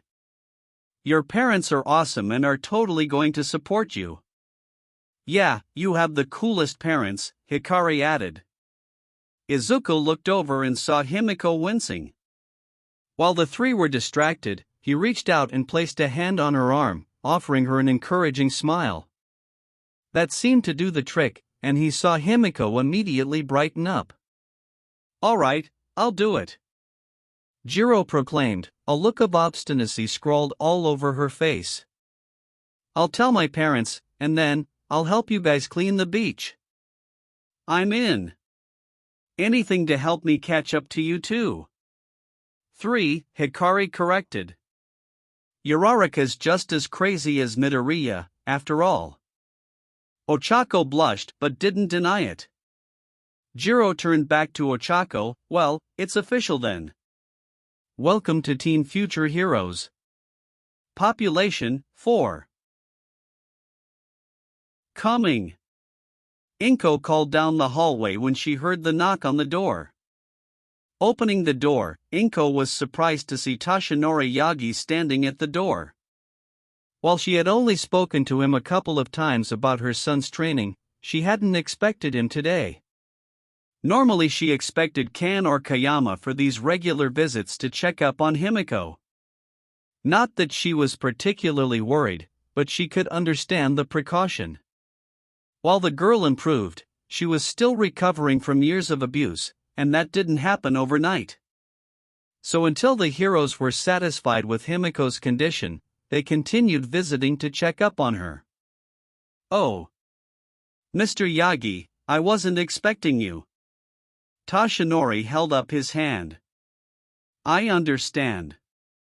The teachers are busy preparing for the next year of school starting in a couple of weeks. Unfortunately, or perhaps, fortunately, I have more free time than them, and so I volunteered to check on young Toga's progress. Come in then, I will prepare some tea. Inko ushered Toshinori inside. Toshinori sat down on the couch and opened the binder Kayama had given him. It was a simple questionnaire and checklist, one which he was sure Mrs. Midoriya was tired of answering. Judging by her appearance, she didn't seem to mind, however. Inko came back a few minutes later and set a cup of tea down for him. Now then, Himiko has been doing quite well over the past week. Toshinori caught the subtle hint and made sure to correct himself. I am glad. It would be a shame to see all of the effort spent on young Himiko go to waste. I agree, Inko concurred, looking at Toshinori, but right now I think she is scared of herself. She is terrified of relapsing and attacking Aizu or myself. Oh. Toshinori took notes. Have you brought this up with her therapist yet? Inko shook her head. Not yet, although I intend to later this week. Toshinori paused to allow Inko to sip her tea before he continued talking to Inko about Himiko, covering a wide range of topics about her. From listening to the woman speak, he could see how much she truly cared for the young girl. It seems like we are truly lucky that you have decided to care for young Himiko. Toshinori finished up his notes. It just sort of happened, Inko revealed. Once I heard about the way her family treated her, I volunteered without thinking about it. Toshinori froze, and then looked at the woman again in a new light. I see. Truly, you are a remarkable woman. I can see where your son gets it from. This caused Inko to blush. I am sure any mother would have done the same. Toshinori shook his head. No, what you did was really special. By taking her in, you have completely changed young Himiko's life. And the lives of young Midoriya and Uraraka, Toshinori thought. Himiko, you're going to join us for training, right? Himiko groaned and threw a pillow at Izuku. What time is it, anyway? 5:30. Himiko rolled over to glower at Izuku. Why did I even agree to join you for training? Because when Mr. Yagi said we could bring Jiro and Shizo to help us clean the beach, you didn't want to be left out? Right. Himiko pushed herself out of bed. The quirk counselor told me I needed to keep exercising. But why are you up so early? We don't need to be at the beach until 7. I wanted to make sure you were up before I left for my morning run. Izuku dodged the next pillow Himiko chucked at him. I'll be there, but I'm getting another hour of sleep first. Izuku smiled at Himiko. I'll hold you to that. As Himiko retrieved her pillows, Izuku slipped out of the house to begin his morning run, meeting up with Ochako before they made their way to the beach. The truth was, they didn't expect Tashinori to accept training their friends. However, when they approached him, he appeared excited by the prospect of a whole group of students cleaning the beach. Shortly after they arrived at the beach, they heard Tashinori arrive in his pickup truck. They intercepted him on his way to the beach, arms full of folders and a cooler.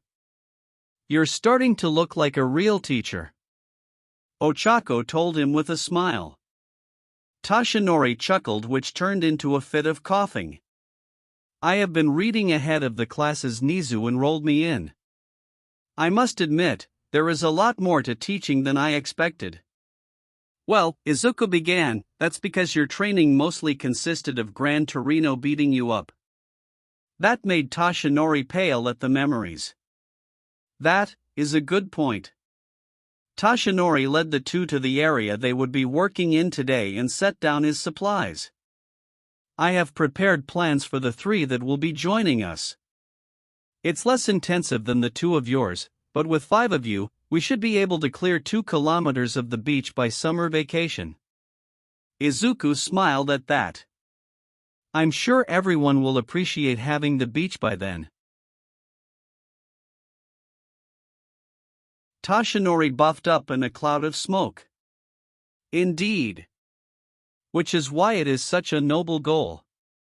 Just as quickly, Tashinori let go of his muscle form, reverting to his true form. Ochako grinned as she looked out at the mounds of garbage. I can't wait to see it. The 3 didn't have to wait long until the other students showed up. Tashinori explained to the newest members of the group how he used the beach cleanup as strength training. As he went over each student's individualized training plan, Izuku and Ochako observed from the sidelines. We're really changing things this time, Izuku remarked. He watched the trio listen to Tashinori's instructions. Ochako bobbed her head. I like it. If Jiro has extra training, that will be really helpful next year. What about Shizu and Himiko? Ochako shrugged. I don't know why Shizu didn't show up at 1A in either of our timelines. Does Himiko even want to become a hero? I think Shizu failed the exam. We could tutor her to help her get her grades up, Izuku reasoned. Himiko is still lost. She doesn't know what she wants to do yet. Mom tells her that joining a general studies course for high school is perfectly reasonable. Ochako gazed thoughtfully. I guess we'll see what happens. Izuku smiled. Yeah. We've already changed the future with Himiko. Who knows what we can accomplish with more friends and allies on our side. Chapter 14, Aldera. Waking up at 5:30 in the morning, Izuku already knew this school year was going to be better than his last year at Aldera. Throwing on his gym clothes, Izuku snuck out for his morning run. With school here and a larger crowd, his training routine had changed. Now, the schedule was to continue his morning runs with Ochako, but then he would return home, change, and head to school for the day. After school, the group of 5 students would head to Dakoba Beach to continue their cleanup efforts for 2 hours before they finally called it a day. When he reached their meeting spot, Ochako smiled and waved at him as they synced up for the second half of their run. "Ready for school today?" "Yeah," she exclaimed. "It's going to be exciting, sharing classes with everyone. It'll almost feel like we're back in UA in a way." Izuku noticed Ochako abruptly halt, and he stopped alongside her. "Did I say something wrong?" "Sue." Ochako turned towards Izuku. "We'll see them again, right? Our friends from 1A?" "Of course. Sue, and Ida, and Todoroki, and the rest, they all made it in twice before. Nothing we do is going to change that." Ochako smiled at Izuku. "Thanks, I think I just needed to hear that." "Any time." Izuku returned the smile. "In the meantime, we've got so much to do that high school will be here before we know it."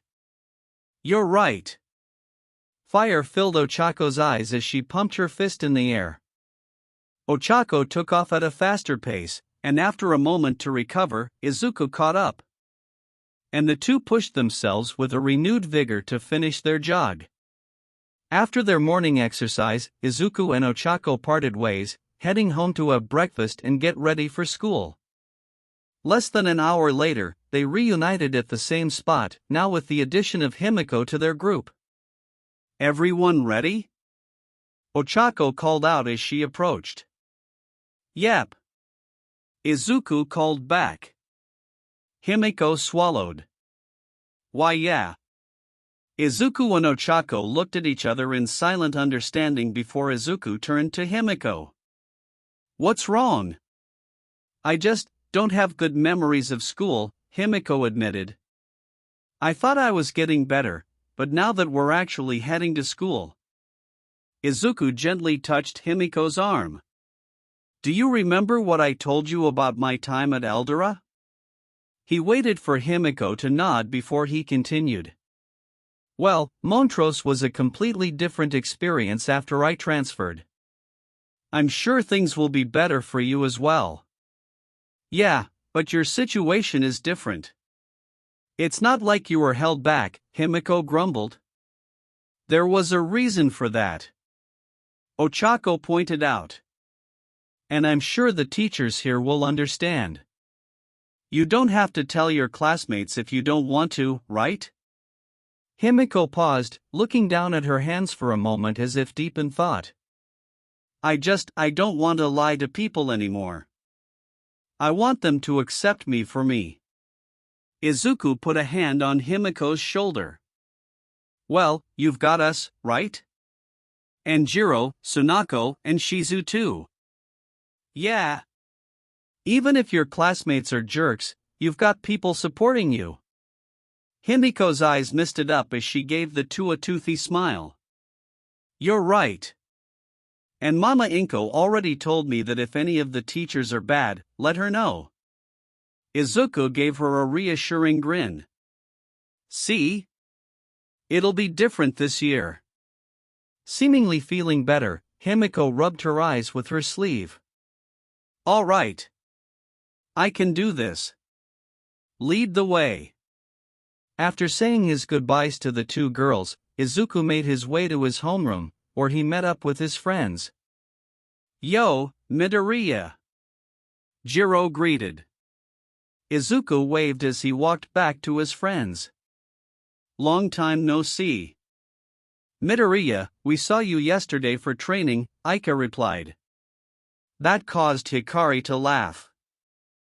"Midoriya's joking with you." I knew that." Aika crossed her arms with a small pout. Jiro poked her in the shoulder with an earjack. "Sure you did." Turning back to Izuku, she gave him a questioning glance. "So any hints on where the other two ended up?" Izuku shook his head. "Nope. That wasn't quite true." While he didn't know where Ochako ended up, he knew Himiko was in a different class. Between the abuse she dealt with affecting her education and the fact that she was held back, she was definitely enrolled in a different homeroom from Izuku. There, she would receive remedial education as well as additional lessons to help her catch up to where her education should be. Izuku chatted with his friends for a few minutes until it was time for homeroom to start. Everyone immediately split up to get to their desks just in time for the teacher's arrival. Hearing the door open, everyone looked towards it, watching their homeroom teacher enter with Ochako following behind. His friends shot him knowing glances, especially Jiro, who smirked at him, and Izuku sheepishly smiled back. Of course, they didn't know that Nizu had an interest in the school and probably had a hand in helping make sure that they were in the same class. The teacher introduced themselves before introducing the new student to the class. As Izuku watched, Ochako wrote her name on the board before turning to face the whole class.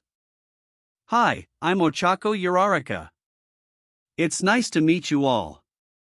Let's do our best this year." Aizawa sat in the teacher's lounge, preparing his lessons for his students.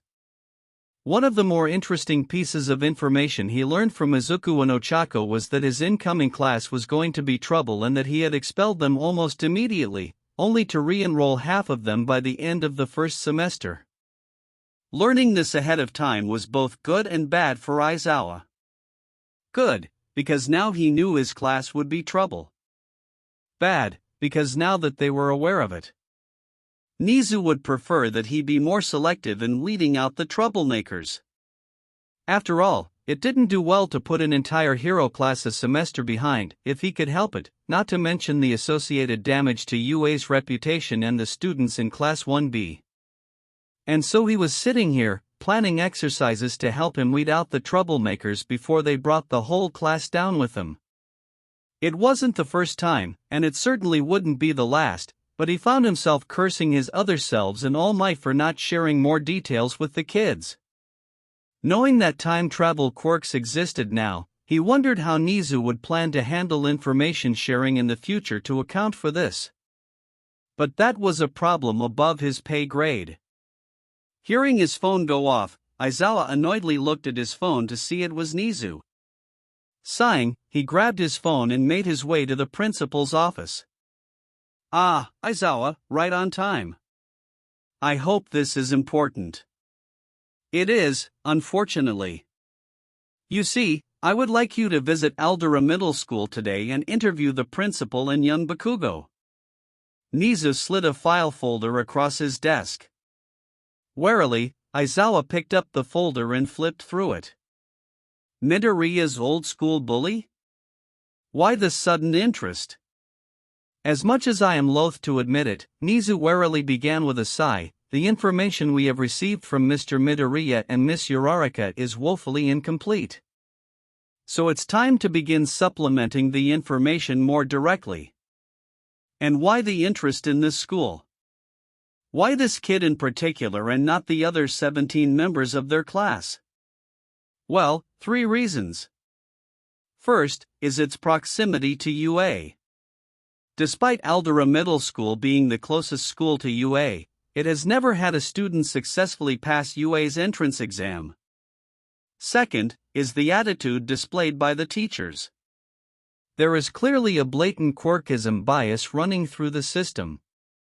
The third is young Bakugo.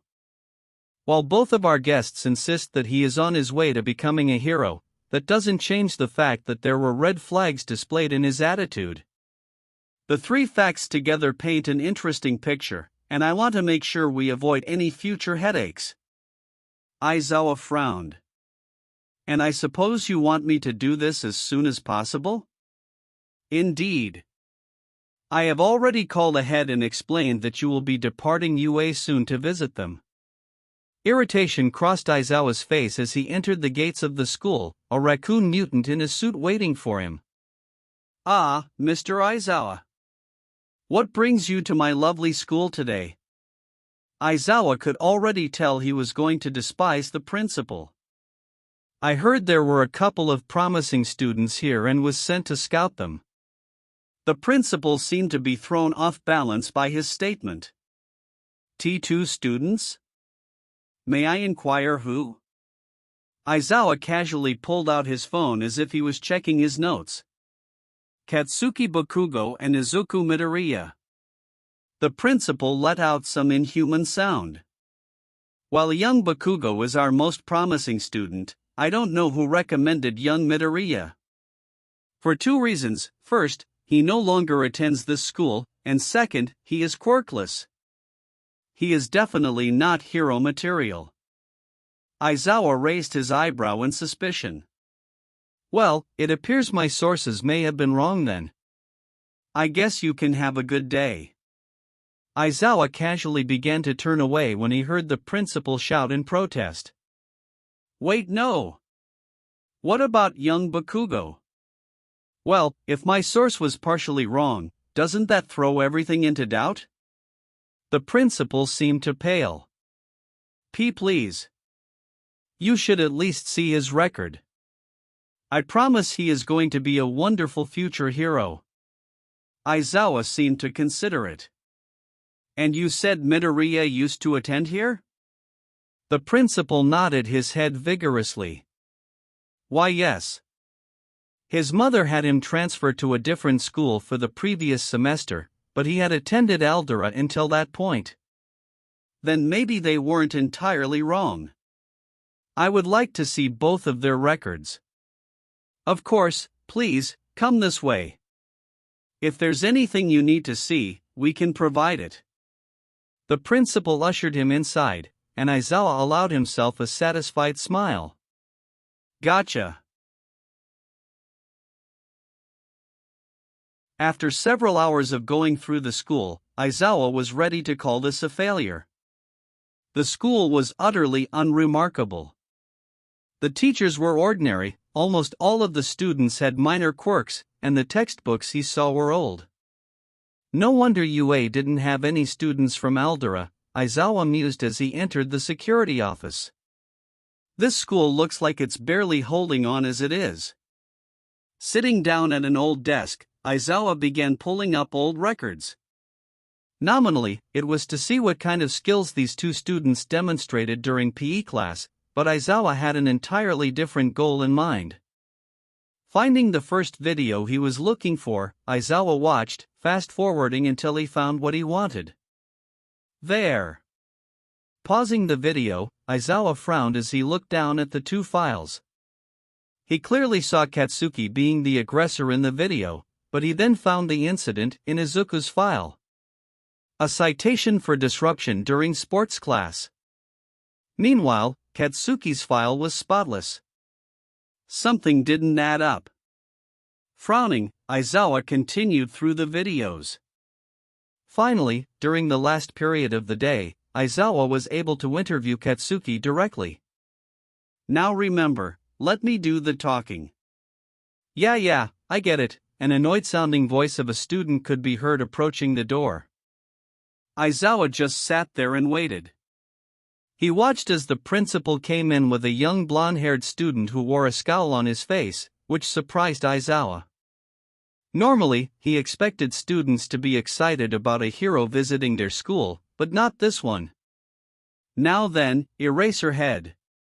Here is the prized student from our school, Katsuki Bakugo. Thanks, now can I speak with him alone? The principal looked at the hero in shock. But dash. Aizawa cut him off. You're recording this anyways, right? You can always watch it later. I just want to talk to him directly. Oof. The student's scowl shifted into a smirk. Don't worry, I can impress some no-name hero all on my own.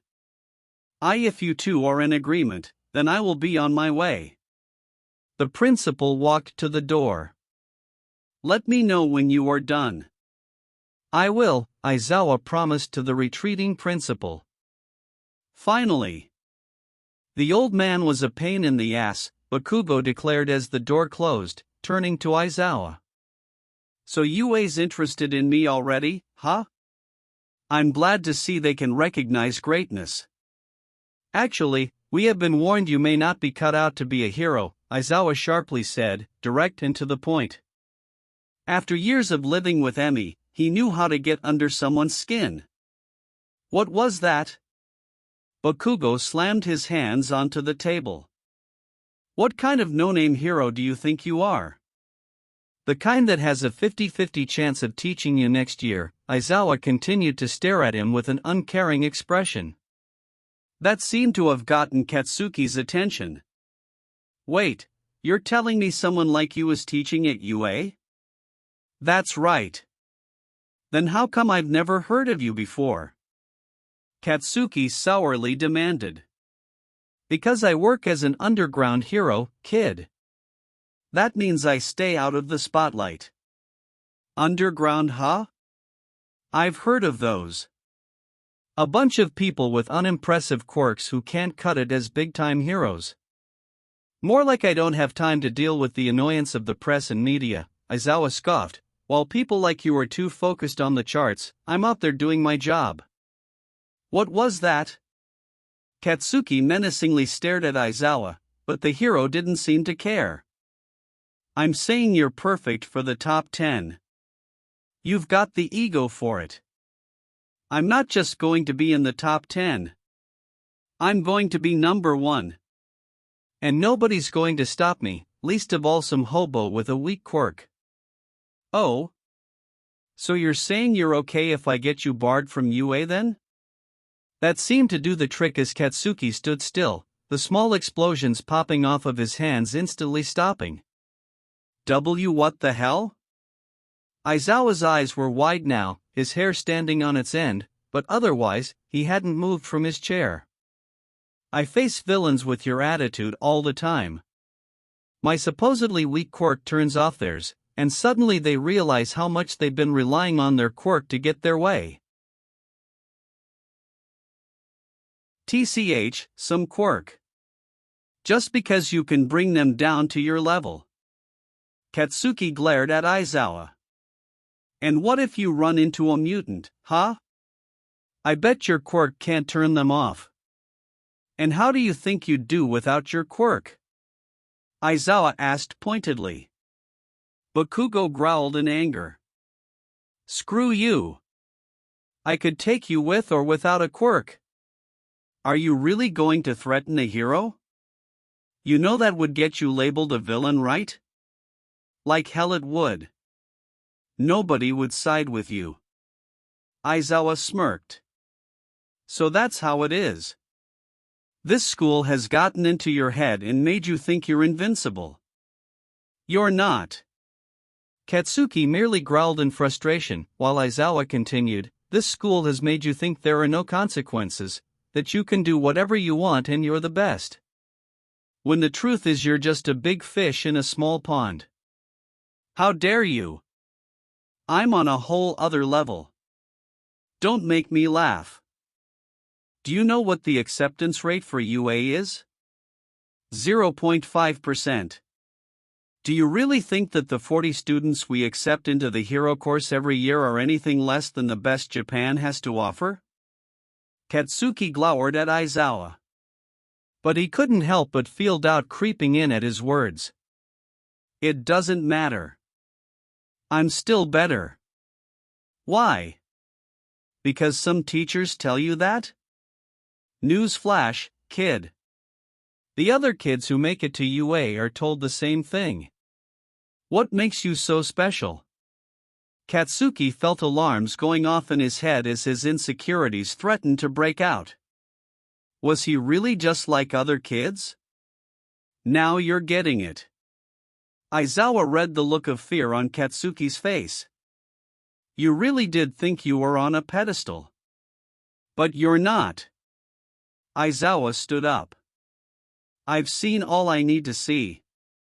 If you really want a shot at UA, maybe you should start training yourself, instead of just letting this school tell you how great you are. Be more like Midoriya. Katsuki whipped his head around impossibly fast to see Aizawa approaching the door. What the hell does Deku have to do with all of this? Aizawa smirked. I've run into the kid a couple of times the last few months. He's putting himself through hell to prepare for the UA entrance exam. Seeing his point driven home, Aizawa didn't bother waiting for Katsuki's reaction. He had a principal to tear into. After interviewing Katsuki, Aizawa returned to the principal's office. "So, what do you think?" he nervously asked. "I was supposed to see if there was anything interesting happening at this school, but fortunately for you all I found is disappointment," Aizawa stated matter-of-factly. Disappointment," the principal squeaked out. Aizawa dropped the 2 folders onto the desk. "I had spoken to Midoriya earlier today. After speaking to him, and then speaking to Bakugo now, I don't believe a word of these transcripts." But. No buts. Aizawa glowered at the principal. While marks on a student's record aren't enough to disqualify someone from UA, you should be aware that altered records, if discovered, do disqualify someone, no matter what their grades are on the entrance exam. Please. Our school is small and overlooked. We don't have any notable graduates. Bakugo is our best chance to have notable alumni. Not my problem, Aizawa retorted. If you were so concerned about him getting into UA, perhaps you should see that his record doesn't raise any red flags. Aizawa turned to leave and opened the door, before smirking. "Oh, and one last thing. About Midoriya, have you ever heard the term late bloomer?" "Of course. Someone whose quirk is so powerful that their body can't handle it, and so it doesn't develop until later in life. We had Midoriya tested. Turns out, he is showing signs of being a late bloomer. But that's impossible. The latest recorded instance of someone developing a quirk is when they were 12. Midoriya is 14 now. Do you remember the other facet of being a late bloomer? The part where the older they are, the stronger their quirk? Think about what that means for Midoriya."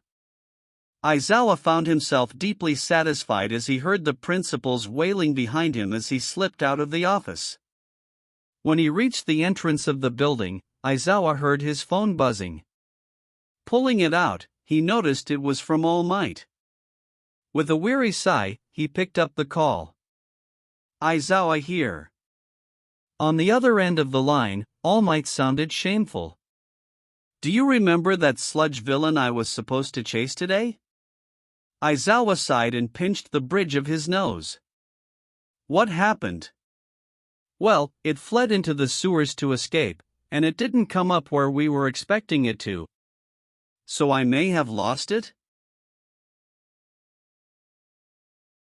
Aizawa made sure All Might heard his groan over the phone. "All right, I'm on my way." Hanging up the phone, Aizawa scowled as he pulled up another number and dialed.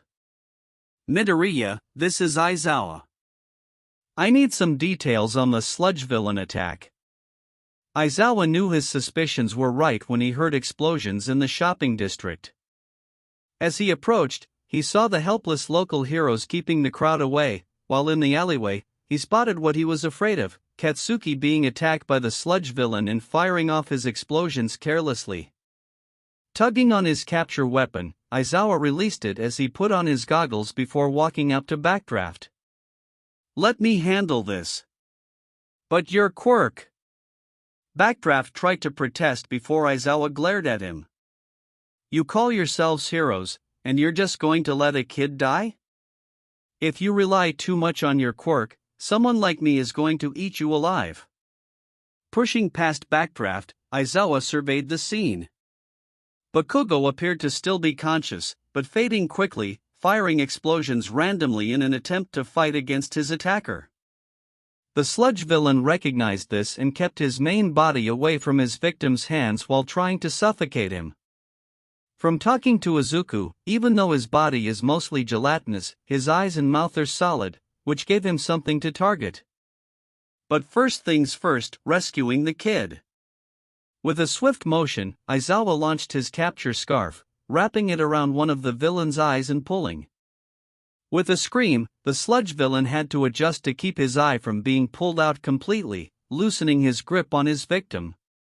Sensing an opening, Aizawa withdrew his scarf before launching it again, wrapping it around Katsuki's exposed arm and torso, and pulling, wrenching him free from the villain.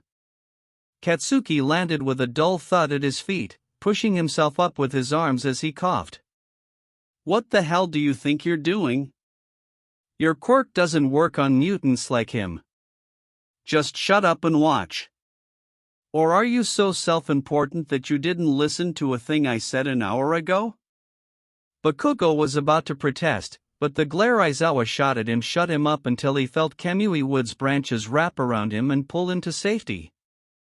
Free to engage, Aizawa jumped up a fire escape, quickly dodging the villain's attacks as he scrambled to the roof of a building. Launching his capture scarf again, he managed to capture the villain's mouth this time and yanked it. He heard a muffled scream coming from the villain, letting him know that he could feel pain, and smiled with grim satisfaction. This fight wasn't going to be pretty, but he was going to win, and hopefully teach a lesson to the other heroes watching in the meantime. The villain finally pulled himself free, and launched tendrils at the wall, pulling himself towards Aizawa. Aizawa responded by reeling in his scarf before throwing it out again, wrapping it around one of the villain's eyes, and jumping to the ground. Unable to free himself, the villain let himself go from the building, landing in a wet splat as pieces of him scattered throughout the alleyway. Getting up, Aizawa charged the villain, landing a solid punch in one of his exposed eyes. The villain screamed and contracted within himself, and Aizawa was ready to continue when Kamui Woods finally decided to help, wrapping the main body of the villain in his lacquered chain prison. "Nice of you to finally join me," Aizawa deadpanned. "My apologies, but with the explosions, I couldn't easily assist." "Humph. Maybe you should see about some way to fireproof yourself. The right support gear does wonders."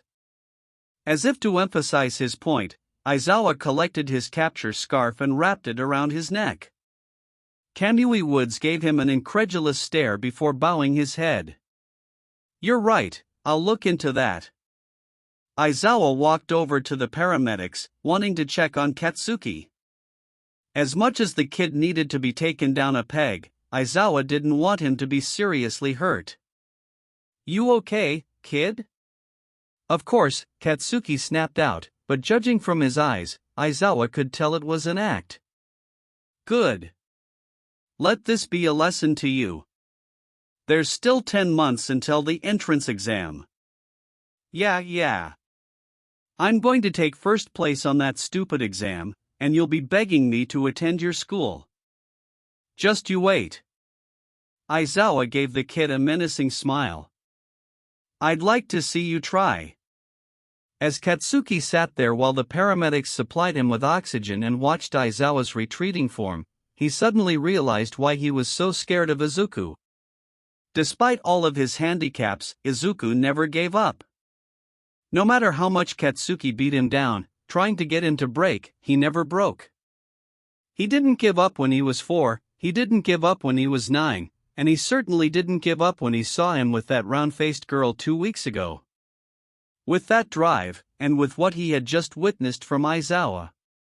Katsuki, on the other hand, had been told how great he was for years, and he had internalized that. Sure, he trained himself, but he never pushed himself in the ways Izuku did. And Izuku has been pushing himself for 10 years. Katsuki growled. How dare Aldera do this to him? He was supposed to be the best, damn it.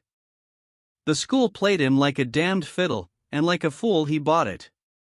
They made him think he was already good enough, but their standards were so low that he impressed them without even trying. He absolutely refused to let a quirkless loser like Izuku get ahead of him. If Izuku could push himself this far, then Katsuki would just have to push himself even harder. His scowl turned into a feral grin. Yes, imagine how powerful he would be if he combined his awesome quirk with the type of training that quirkless loser was doing. He would be unstoppable. UA would be begging him to join them, no matter what that creepy hobo of a teacher said. In the back of his mind, he told himself that his renewed training would be enough to strangle the seeds of doubt that had been planted by Aizawa and blossomed from that villain attack. It had been almost 40 years since he last set foot in school as a student, Toshinori reflected as he strolled through the University of Mustafu campus. Making his way to the education department, he easily found the classroom for the first of the evening's courses, Fundamentals of Teaching. Looking around, he noticed several heroes, like himself, sitting in the classroom dressed in their civilian attire. It warmed his heart to see young heroes already preparing to train the next generation. A pointed cough behind him reminded him that he was standing in the doorway and staring. "Oh, excuse me," Toshinori apologized before moving to a seat in the front row and sitting down. As Toshinori watched, the room filled with his fellow students, most decades younger than him. Distracting himself, he sheepishly opened his notebook and stared at the blank pages until the teacher, a silver-haired lady, entered the room and walked to the podium. "Good evening, class, and welcome to your first steps into the noble profession of teaching." Chapter 15, Night Eye. Much to Izuku's delight, it didn't take long at all for his friends at Montrose to accept Ochako and Himiko into their little group. Admittedly, it probably helped that they had met before school, and most of them were already training together 5 days a week. It still didn't stop Izuku from being nervous the first couple of days at school as they settled into a new routine. During lunch, Himiko came over from Class 3E and joined them as they shoved a few desks together, forming a makeshift table, and then the 6 of them ate lunch together. And then at the end of the day, if they were training, they would say their goodbyes to Hikari as the 5 of them made their way to Takoba Beach. Unlike Eldora, Montrose also offered a comprehensive week of guidance about which high schools to apply for. While it didn't help the majority of them, Himiko absorbed all of the information she could, hoping for some guidance on where to apply. "Himiko, have you figured out where you want to apply yet?" Aika asked her at lunch. "I'm still not sure," Himiko admitted. "Even after hearing all of the discussions, I think general studies may be the way to go. Mama Inko said that it was okay for me to take a few more years before I really know what I want to do." "It's okay," Izuku reassured her. "To be fair, 4 of you knew you were going to be heroes a long time ago," Hikari pointed out. Kyoka playfully jabbed him with one of her ear jacks. "Hey, I bet if you asked, Midoriya could find plenty of ways for you to be a hero if you want to." Izuku lit up. "Of course. Even with simply a light quirk, you could be useful in all sorts of search and rescue operations, not to mention if we tried to push your quirk to see if you could emit lights from the higher spectrums." Hikari cut Izuku off. "Hey now, no analyzing." This got most of the table to laugh before Hikari continued. "I get it, you are the one pushing to do this without any quirk at all. But you have a level of ambition I just don't have. If I want to help people, I can always become a paramedic or something." Izuku blushed. Sorry." Hikari shook his head and smiled. "You're fine. Just not all of us are cut out to be heroes, you know?" "Why yeah." Izuku rubbed the back of his head. "I guess I'm just biased. Are you two going to apply to UA at least?" Ochako asked Himiko and Hikari. "Sure, I can put it on the list." "I'm not sure if I can pass the exam though," Hikari admitted. "I would love to, but I don't know if I can," Himiko added, sounding somewhat sad as she looked down at her meal. "I already said we can help you study," Izuku offered, "and Mom offered to talk to the school if being held back is a problem." "You'd better help Aika study too," Kyoka pointed out, a smirk on her face as she gave her petite friend a sideways glance. "Ugh, I don't know how you guys did it. I don't know how you got a 21% on the practice test."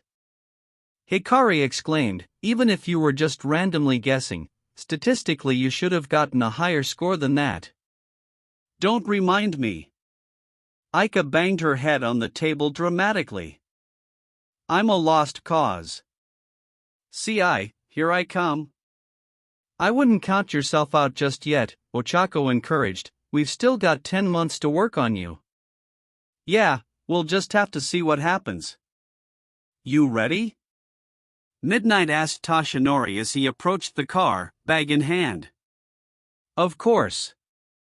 It was already the middle of April, and just as Ochako predicted, All Might received an official request from the Naberi police force, on behalf of several local heroes, to help deal with the A-ranked villain, Blast Wave. So far, civilian casualties had been minimal, but when the local heroes attempted to apprehend him, the villain caused a massive amount of property damage and injured a half-dozen heroes in the ensuing battle. Worried about the number of injuries among the local hero population, a request had been sent to Might Tower, and since he knew it was coming, Toshinori accepted it without hesitation. There was only one small problem: Ochako was no longer in Naberi. This meant that unless something had changed since she told her story, at least one child would get hurt, or worse, since she wouldn't be there to help this time. Not willing to accept the worst-case scenario, All Might asked Aizawa and Kayama for help. Since school was in session, Aizawa used that as an excuse to avoid going, but Kayama agreed, knowing that there were lives on the line. All Might hoped that her quirk would help subdue the villain before he caused any civilian casualties. Stepping aside, Kayama allowed Toshinori to put his bag into the trunk before they both got into the car. A few minutes later, they pulled out of UA and were on their way to Naberi.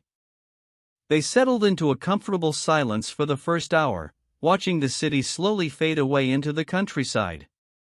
That is until Yagi remembered something important. Tonight was my turn to visit the Midoriyas and check up on young Himiko, Toshinori solemnly announced. Don't worry, I already told Kan to do it instead.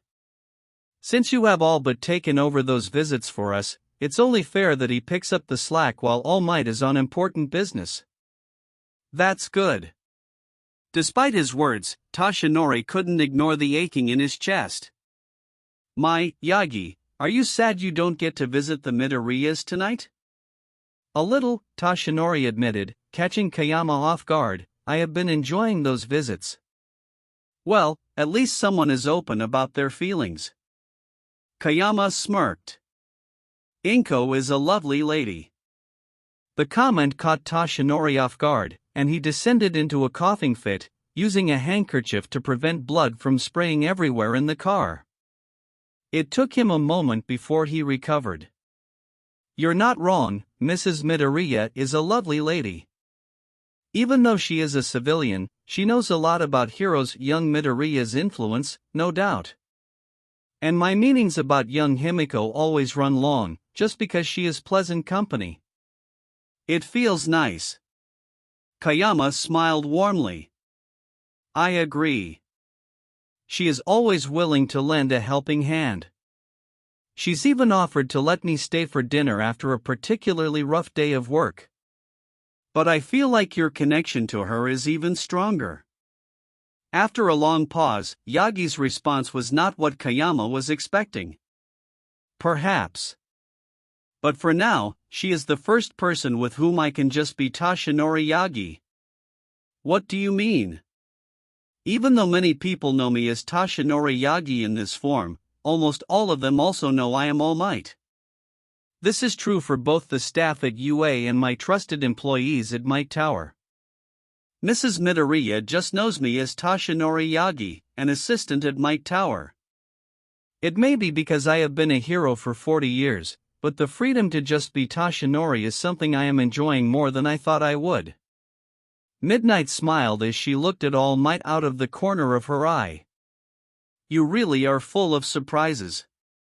I imagine after you retire, you'll be able to enjoy that even more. I certainly hope so. Mirai Sasaki hadn't spoken to All Might in almost 5 years, so to say he was surprised when the pro-hero called him was a huge understatement. Even more so when All Might said that he wanted to talk to him about his successor. It made Mirai content to hear that the old hero was finally taking his injuries seriously and choosing to pass one for all on to a worthy successor. When he asked who, however, All Might went quiet and instead invited him to meet at UA to discuss this in person. This made Mirai wary. While UA was a fine place to choose a successor, and admittedly the place he would have gone looking if All Might listened to him all those years ago, the way All Might spoke on the phone put him on edge. Even though he trusted the hero about a great number of things, the topic of choosing a successor was not one of them, if the past 5 years were anything to go by. Still, it appeared the hero finally came around, and he still trusted Mirai enough to call him about his decision. The least he could do for his old mentor was to agree to his request and meet this new successor. He could always run damage control later if the hero made a foolish choice. When he approached UA, Mirai saw a blonde skeleton of a man waiting outside the gates for him, and he stopped in shock. He didn't know how long he was standing there, but it was enough time for Tashinori to notice him and walk over with a broad smile on his face. "Sasaki, it's been too long." "Yayagi? What happened to you?" Tashinori gave him an ashamed look. "It was as you said, I kept pushing myself for the past 5 years, and this is the result." Mirai sighed. "How bad is it?" "Not here, let's talk inside. Mizu has offered us a secure room where we can talk, and my successors are waiting inside." The slip made Mirai freeze instantly. "Successors?" "Why yes. Yagi." Tashinori held up his hands defensively. I promise it will make sense, but please, at least listen to my explanation first." Mirai continued to glare at him but finally relented. "Fine. I've already come this far. Lead the way." The two walked through the empty halls of UA in cold silence, until they came to the teacher's lounge. Timorously, Tashinori opened the door. "Now I know this looks bad, but give me time to explain." Mirai was about to ask for an explanation when he saw 2 students sitting in the lounge, a boy with unruly green hair and a girl with short brown hair. They weren't even students of UA. They were middle schoolers, judging by their uniforms. "I swear if this is your idea of a joke." Tashinori just chuckled nervously as he grabbed Mirai's arm and pulled him into the room, slamming the door shut. One of the students went to the wall and pushed a button, and a few moments later Mirai heard the familiar sound of anti-surveillance countermeasures coming to life in the background. So he is completely serious. A moment later, Tashinori let him go and allowed him a moment to adjust himself. "Sir Night-Eye, I'd like you to meet my successors." Mirai looked at the 2 kids, who both were observing him with visible frowns on their faces. "Successors? Tashinori, I know that you need someone to inherit the quirk. We both know that it's a necessity at this point. But there are multiple things wrong with that statement. For starters, they aren't even out of middle school yet. How can you expect me to be okay with you giving the one for all to an individual who isn't even a hero course student yet?" "That's where you're wrong," the boy firmly disputed. "Underestimating us. As I said, the situation is complicated." All Might sighed. "But I am serious, these 2 are my successors, and in a few months, I intend to transfer one for all to the 2 of them." Mirai took a deep breath, resting his chin against his clasped hands. "Can you repeat that? I swear I heard you wrong." Both students stared at him as if they had already made their judgment on him. Fair enough.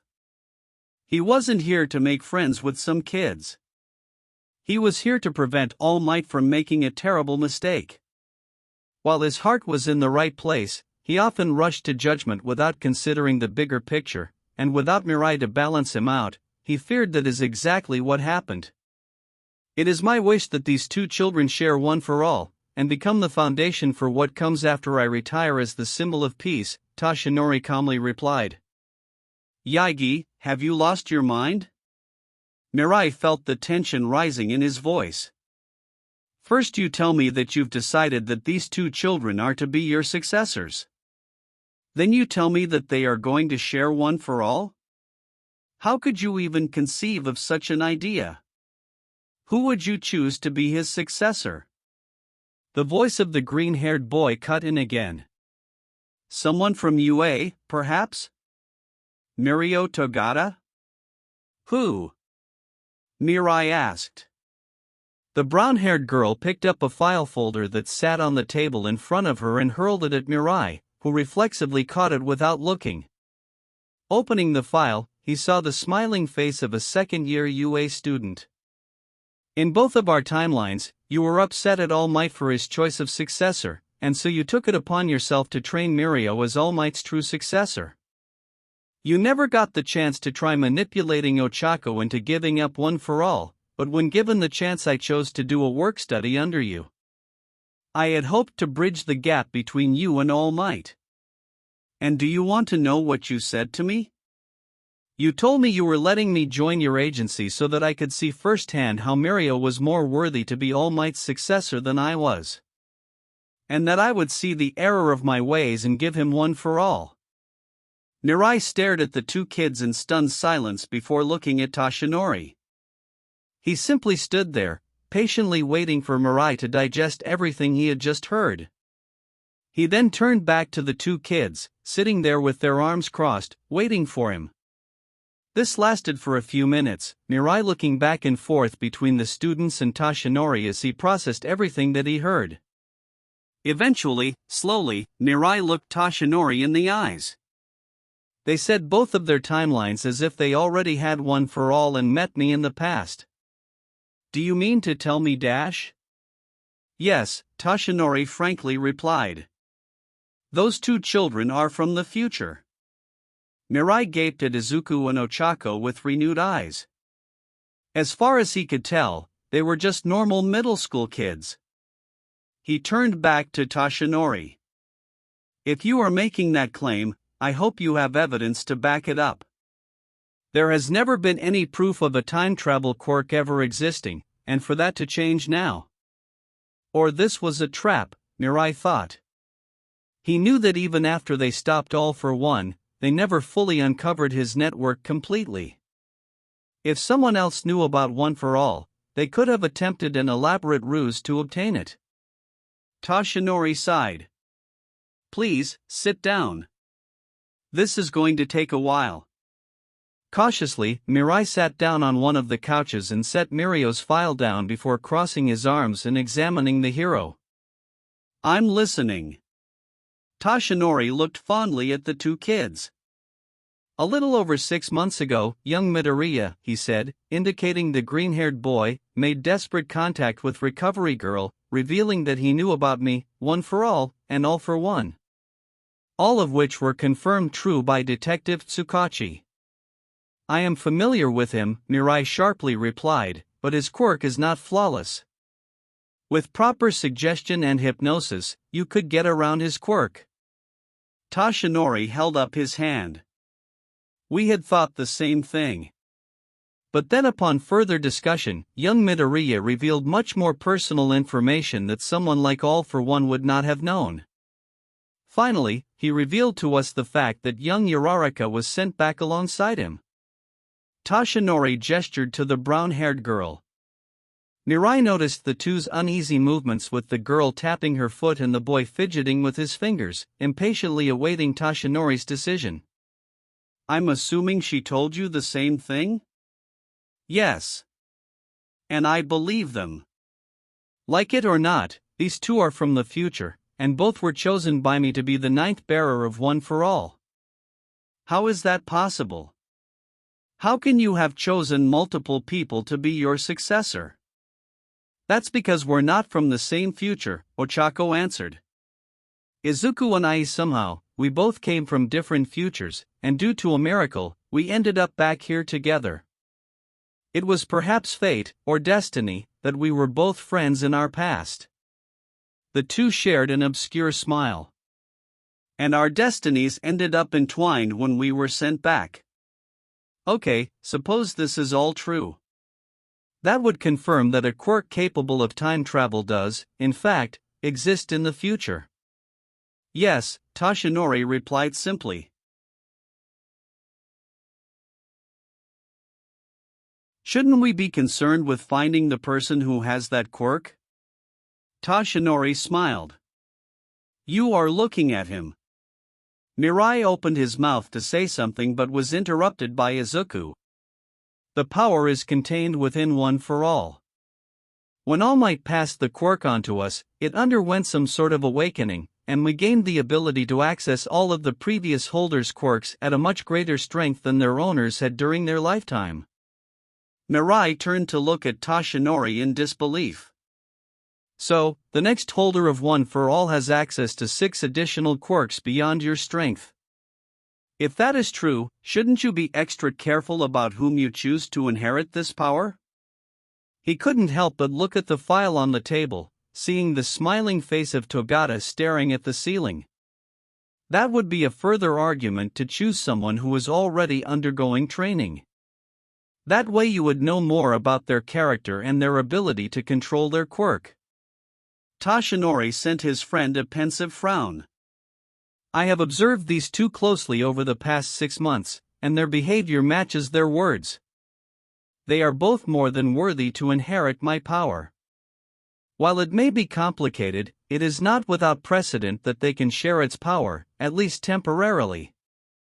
That doesn't change the fact that they're both young and inexperienced. The thought of someone with less than perfect control of their body receiving such a powerful quirk was horrifying to Mirai, who had seen All Might in action up close for years. One wrongly timed punch and suddenly the heroes could have caused more damage than the villains they were fighting. They have seen more than many students at UA, unfortunately. Toshinori let out a weary sigh. And that is what led them back to us now. As pieces of the puzzle slipped into place, Mirai's eyes drifted back to the file on the desk. Why the focus on him? Ochako rolled her eyes while Izuku spoke. In both of our timelines, when All Might chose us as his successor, he called you to inform you of the good news. He thought you would be happy that he finally chose a successor. But you didn't approve of his choice and took matters into your own hands. So you came to UA and chose Togata to be the 9th holder of One for All. Clearly, I failed to convince you. Mirai turned to Toshinori. So why bring him up as part of this discussion? While your reasons were wrong, your actions were not. Toshinori picked up the file and offered it to Mirai. You were right. Society destabilized without a symbol of peace. But what these two children have made me realize is that society shouldn't have a single symbol of peace. You should still take young Togata under your wing and teach him how to be a smiling hero. Under your guidance, he was on the path to becoming a great hero. You have done that twice already, and I see no reason why it shouldn't happen again. Even without the power granted by One for All, Japan will need heroes such as him, just as much as they will need these two. Mirai mused over Toshinori's words, taking the file and setting it on his lap. You knew how I would react, which is why you insisted we have this meeting in person. That is not the only reason, but yes, Toshinori admitted, and according to these two, our conversation over the phone played out in much the same way both times, so this time I decided to change things. That's not the only reason we invited you here. We don't care what you think of us as All Might's successors, Ochako asserted, but we still need your help. Mirai glanced at the children again, about to say something till Izuku continued. The Shy Hasaikai. You've been investigating them for about 6 months, haven't you? Mirai was silent for a bit till he answered, yes, they have been aggressively expanding their drug smuggling operation, especially the drug trigger. But you knew that already, didn't you? Izuku and Ochako nodded. Because that was when the new boss, Kaichisaki, also known as the Villain Overhaul, had taken over, Izuku carried on. And why does that concern you? Mirai pointedly asked. Because he is researching a quirk-erasing drug, and the key component of his research is a little girl Eri. She can't be more than 5 right now. And he dash. Ochako put a comforting hand on Izuku's arm and picked up where he left off. He uses his quirk to tear her apart and put her back together, repeatedly. By the time we rescued her, he had used his quirk on her thousands of times. He would extract blood and tissue from her to study and then would use his quirk in the most painful way possible to restore her. Because of the way she has been treated, she never learned how to use her quirk. He would much rather she be kept in the dark, that way he could keep her dependent on him, telling her that if she accidentally used it, he would simply overhaul her to stop it. As a hero, Mirai has seen many horrors in his life, so he knew how to control his emotions. But after hearing what that Yakuza clan was really up to, it took all of his effort to maintain a facade of control. Why are you telling me this? Japan does not take my retirement well. Knowing this, these two are seeking to change the future. And that includes rescuing little Eri. She has a powerful quirk, Rewind. It lets her revert a living organism back to a younger state. With proper training and support, she could use her quirk to heal others. She could even use her quirk to restore All Might to the condition he was in before his battle with All for One, Ochako offered helpfully. Mirai frowned. Do you think everything I do is through the lens of All Might? I don't need additional incentive to go after the organization. If what you are saying is true, rescuing this girl is motivation enough. Meanwhile, Mirai's mind raced at the potential implications of her quirk. If what they were saying was true, that meant that a time-based quirk could subvert his foresight, something he had yet to achieve on his own. Simply knowing that such a quirk existed, even within One for All, raised many questions that he knew would take months for him to resolve. And Eri offered another such quirk. If she wasn't living in such horrifying conditions, he would love to spend time experimenting with her to determine the true limitations of his quirk. On the other hand, it gave him even more reason to bring down this criminal syndicate. Sasaki, we know this is your investigation, but as the number one hero, you know I could go around you if I chose to, Toshinori told him softly. Despite how poorly things ended for us 5 years ago, these children have given us a unique opportunity. I would like to mend that bridge, but I cannot do it alone. Mirai looked between the three, seeing the resolve on all of their faces. At that moment, he realized he stood at a crossroad. Whether he believed it or not, Toshinori sincerely believed these two children were from the future and sought to change things for the better. This olive branch was part of that, and now it was his turn to make a choice. Did he want to rejoin Toshinori and help him, or did he want to reject him, for what would apparently be a third time, and go his own way? Mirai knew he had the answer, but he was scared to use his quirk in such a manner. Ever since he saw Toshinori's death 5 years ago, he had refused to look more than an hour into the future.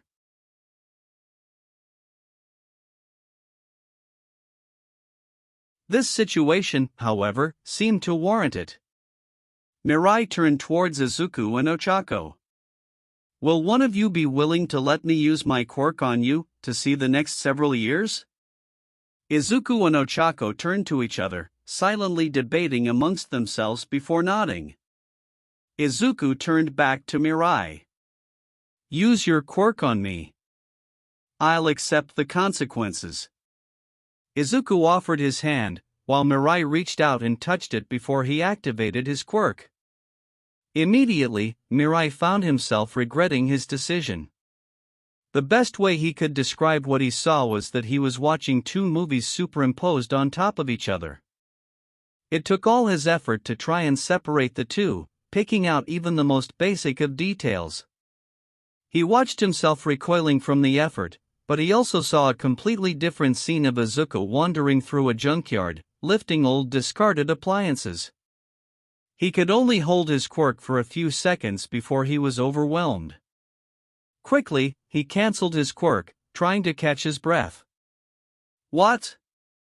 Sasaki, are you okay? Toshinori asked, concerned about his old friend. Mirai took a moment before he looked at the two children, realization filling his face. I had my doubts, but it's all true. My quirk, the way it reacted, Midoriya is from the future. This is the first time I've seen my quirk react this way. Mirai thought to himself. Then again, this is the first time I've interacted with a time-based quirk. While this doesn't completely confirm their story, it would be best if I was close at hand to continue observing them. He looked at Uraraka. If you don't mind, I would like to use my quirk on you tomorrow as well, to verify. Ochako frowned but relented. Fine. Once again, Mirai faced Toshinori. I don't know what I did to earn the ire of these two, but if they and you are trying to make things right, I want to help. Toshinori stood up and transformed into his muscle form, his signature grin on his face. Welcome back, Sir Night-Eye. Bringing Sir Night-Eye into the fold turned out to be a wise decision. After he met with All Might, Nizu invited him back to the school the next day, where he showed the hero all of the work he had already compiled based on Izuku and Ochako's testimony. Seeing the scope of the work involved helped ease some of Mirai's worries. If someone like Nizu was taking this seriously, that raised the probability that they were telling the truth. Wait, you mean to tell me All for One is still alive? Mirai exclaimed as he sat in the principal's office with Nizu and Toshinori. Unfortunately, it appears he had survived despite the damage I caused to him. How?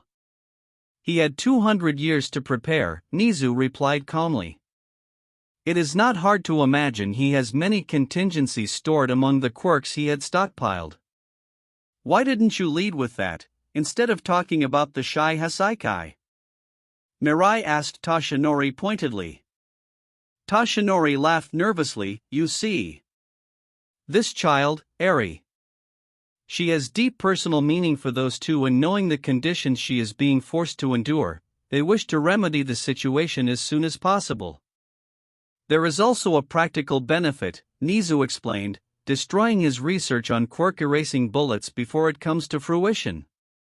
Indeed, then young Togata would not have to suffer the loss of his quirk. Mirai had to agree there, at least. After he returned to his agency, he had a chance to review Mirio's file, and he liked what he saw. He could understand why, if events hadn't changed, he would have taken him under his wing and trained him to become All Might's successor. The boy was perfect for the role. However, Toshinori did present a convincing argument that Japan should no longer rely on a single symbol of peace, and Mirai agreed with that. Even though he knew Mirio wasn't going to be the ninth holder of One for All, he would still make an impressive symbol of peace, and Mirai decided that he was going to talk to the boy after this meeting. If Togata agreed, he would bring him on and begin training him. Mirai conceded the point. So after we handle the Shy Hasaikai, we are going to devote everything to rooting out All for One, then? As well as the Metal Liberation Army, yes. It is concerning how well they are hidden. I have already sent several heroes to Jaku City to investigate, and none of them have managed to turn up any leads. Perhaps a second perspective is exactly what is needed to find the answer. Mirai saw the thin red notebook Nizu had begun, picking it up off the table and quickly flipping through it. I'll see what I can find, but you aren't giving me much to go on. That is all we ask. Now then, for the second reason, I am placing All for One at a lower priority. I have devised a plan.